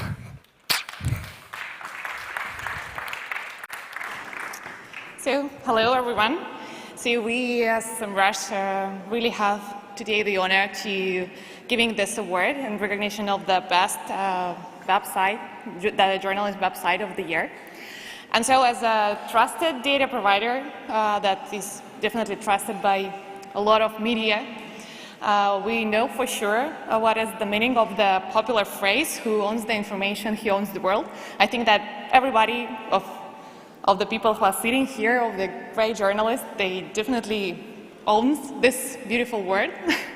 And so also, as all-in-one digital marketing toolkit that provide information about content, SMM, SEO, PR, and advertising, we know that the challenge of creating of the website and maintaining it is really big.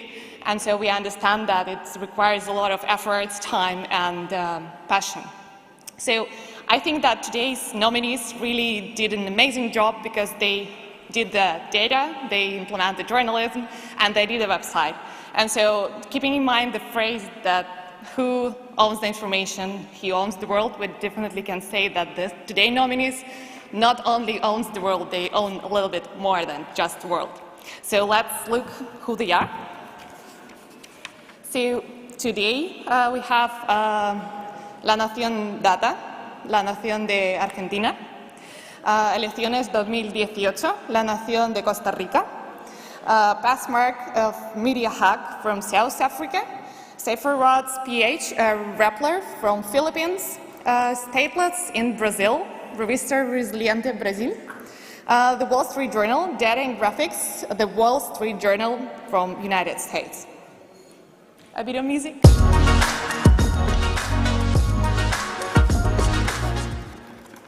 And I took the other envelope. So the winner is Rappler.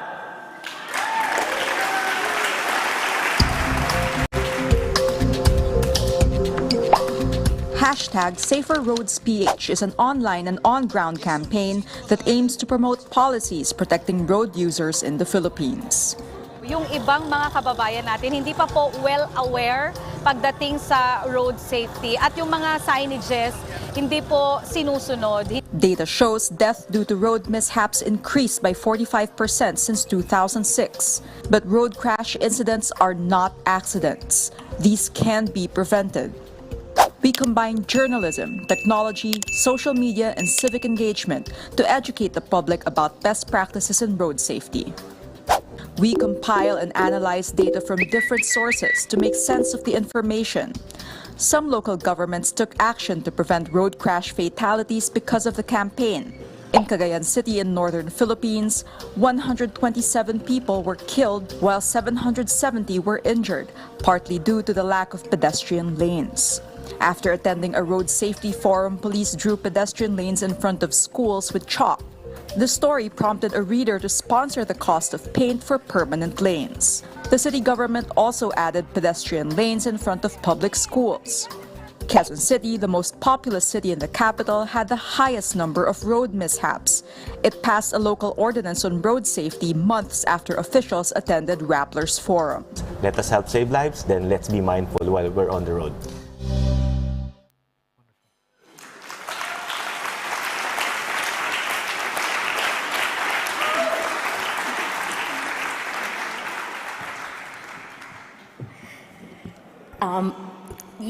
Thank you.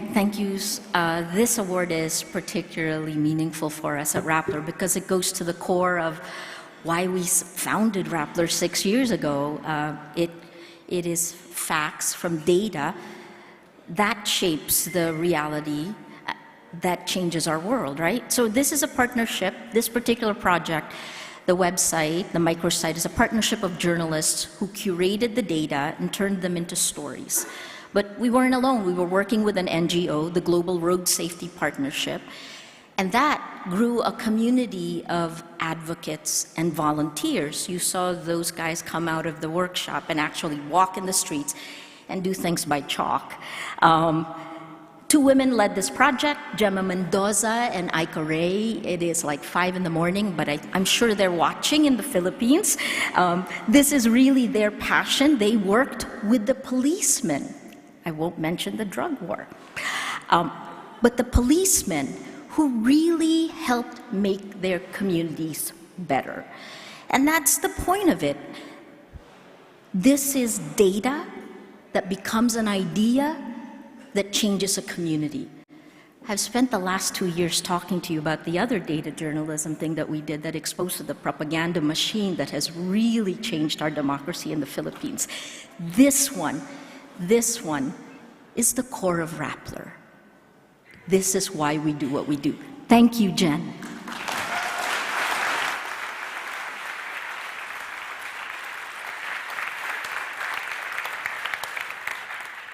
Maraming salamat, Maria, and большое спасибо, Yana.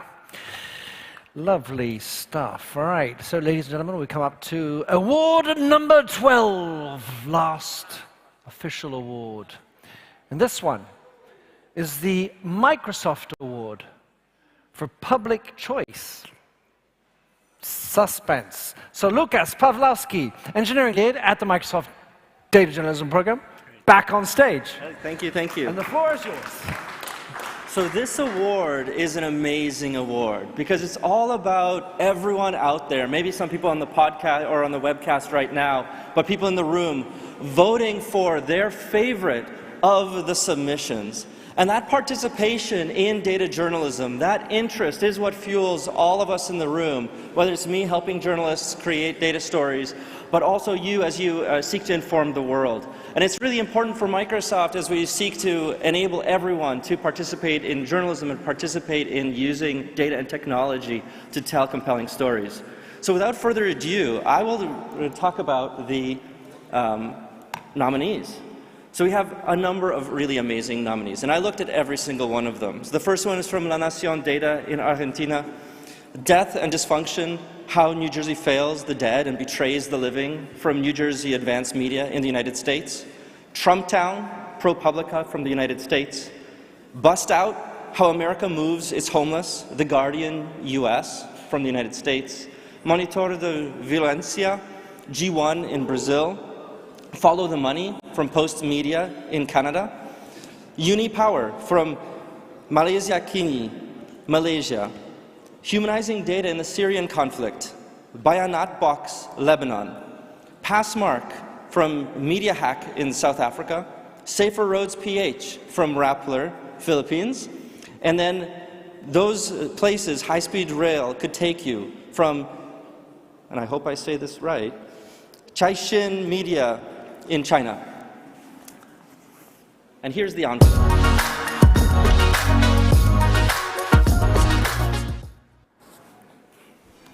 I don't think anyone actually knows what this is. I certainly don't know. And the winner is G1 from Globo in Brazil, Monitor de Violencia. Esse trabalho é o primeiro de uma parceria que vem sendo amadurecida desde maio, quando o NEV, o Núcleo de Estudos da Violência da USP, procurou o G1 para fazer um trabalho em conjunto e mostrar essa epidemia de mortes violentas no Brasil. Nesse meio tempo, outra entidade bastante respeitada, que é o Fórum Brasileiro de Segurança Pública, se uniu a gente e surgiu então a parceria e o nome, Monitor da Violência. Esse projeto, que é o primeiro dentro do Monitor da Violência, buscou registrar por uma semana todas as mortes violentas no país. É um projeto audacioso e a gente contou com a ajuda do NEV e do Fórum para estabelecer uma metodologia de trabalho e fazer esse mega levantamento que tem toda uma base científica e acadêmica. Para fazer esse levantamento, a gente envolveu mais de 200 jornalistas em todas as redações do G1 pelo Brasil. O primeiro passo foi definir as estratégias para conseguir os dados. Análise de boletim de ocorrência, relatório de ML, visita à delegacia, conversas com diversas fontes e familiares das vítimas. Para cada morte foi publicada uma reportagem. Além disso, a gente montou uma força-tarefa com jornalistas de todas as editorias aqui em São Paulo para organizar os dados numa tabela única. Essa tabela tinha categorias como idade das vítimas, localização, tipo de crime, tipo de arma, etc. E no final, o que muita gente pode pensar que foi o trabalho de uma semana acabou durando muito mais do que isso, porque a gente precisou cruzar muitas informações, acrescentar dados que chegaram depois, até conseguir confirmar os números e as histórias. Mais de 1.000 pessoas morreram em apenas 7 dias no Brasil. 2/3 das vítimas eram pardas ou negras. A maioria delas era jovem, de 18 a 25 anos. Mas não só. A gente viu no nosso levantamento desde um bebê de 2 meses até um senhor de 112 anos entre as vítimas da violência. Alguns outros dados também confirmaram o que a gente já previa. Boa parte dos crimes ocorreu à noite e no fim de semana. Mas mais importante que números foi mostrar quem são essas vítimas, expor os rostos, contar as histórias, revelar as circunstâncias dessas mortes e tirar essas pessoas da invisibilidade.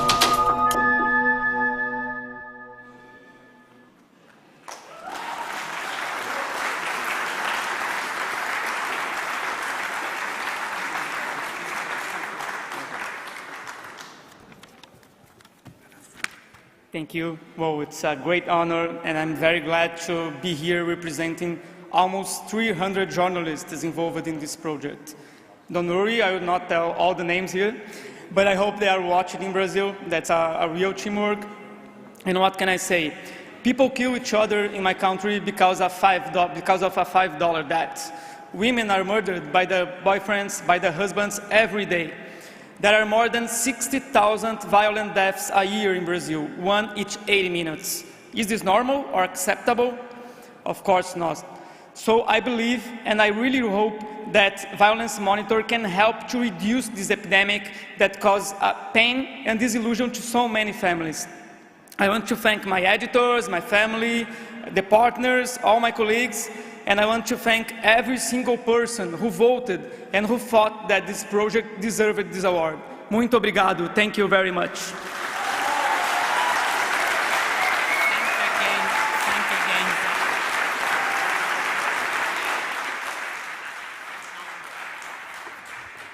Wow, wow, wow. Well, my first observation is the amount of languages that we have to go through in one night, a number of accents that we have. It is a true celebration of diversity, and also it's a true celebration of purpose. I keep on hearing out of the different award winners and speeches this sense of purpose that unites us and drives us through all the hardships, through the difficulties, and it's a beautiful thing to listen to. So I'm very heartened by that personally. At this point, I'd like to thank, for example, the beautiful artist for the work, the award from Fernando, who did this, Santos, was Santos. Beautiful award. So a round of applause for Fernando Santos, please.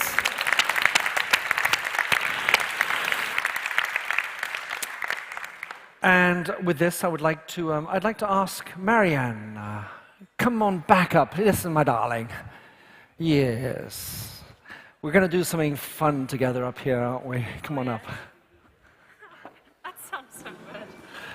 No, we're going to be celebrating the citations of excellence. All yours, Yes. Marianne. Yes, we are. Hello again, everyone. Congratulations again to the winners tonight. Your work is truly inspiring. I have another announcement to make. The 2018 jury also voted to recognize, each with a citation of excellence, 3 additional entries to the competition. Extrapol by We Do Data in France, Stanford's Open Policing Project in the US, and the New York Times opinion section in the US. Although they didn't get a trophy tonight, we wanted to point out their excellent work and thank them for this. Thank you very much. A round of applause for them, please. Thank you. Thank you, Winter. All righty. Thank you, Marianne. Are you okay going down there? All right. So we have a couple of last logistical ideas for the evening before we finally close out this 2018 edition. So there will be buses that will be leaving at 10:30 to 11 every 5 minutes to take you back. Or we're 15 minutes late, so. But keep on partying. Lisbon is you like Lisbon? Super. All right, so there'll be a party tomorrow at 8 o'clock, and hopefully we're going to have, there we are, Startups for News Party. The Mini Stadium Club tomorrow night at 8 o'clock until 11. You're going to do that, and then, of course, you can check the program and come back for a wonderful day of sessions at the Patio de Gala. And with that, Benoit, I think I must thank the team. I want to thank the team for their great work in making this event happen and all the catering, delivered you the beautiful food. And 2019, mark your calendars, June 20th. in Lisbon. All right, thank you so much for your evening. Now a group photo of all the winners and all the award winners, the givers. Please come on back up. Thank you very much, ladies and gentlemen.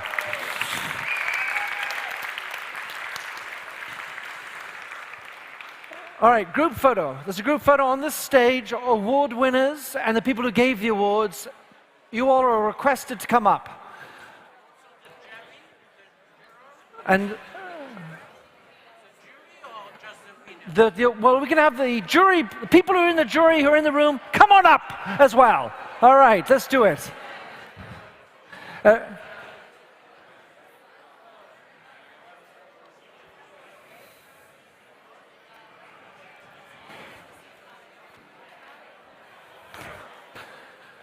Go on up. Up you go.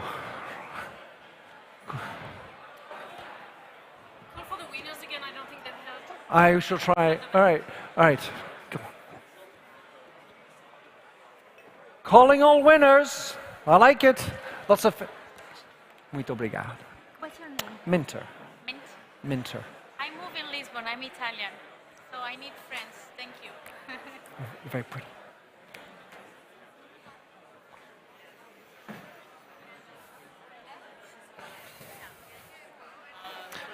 Oh, we got all the winners? Come on up, come on up. Any more winners back there?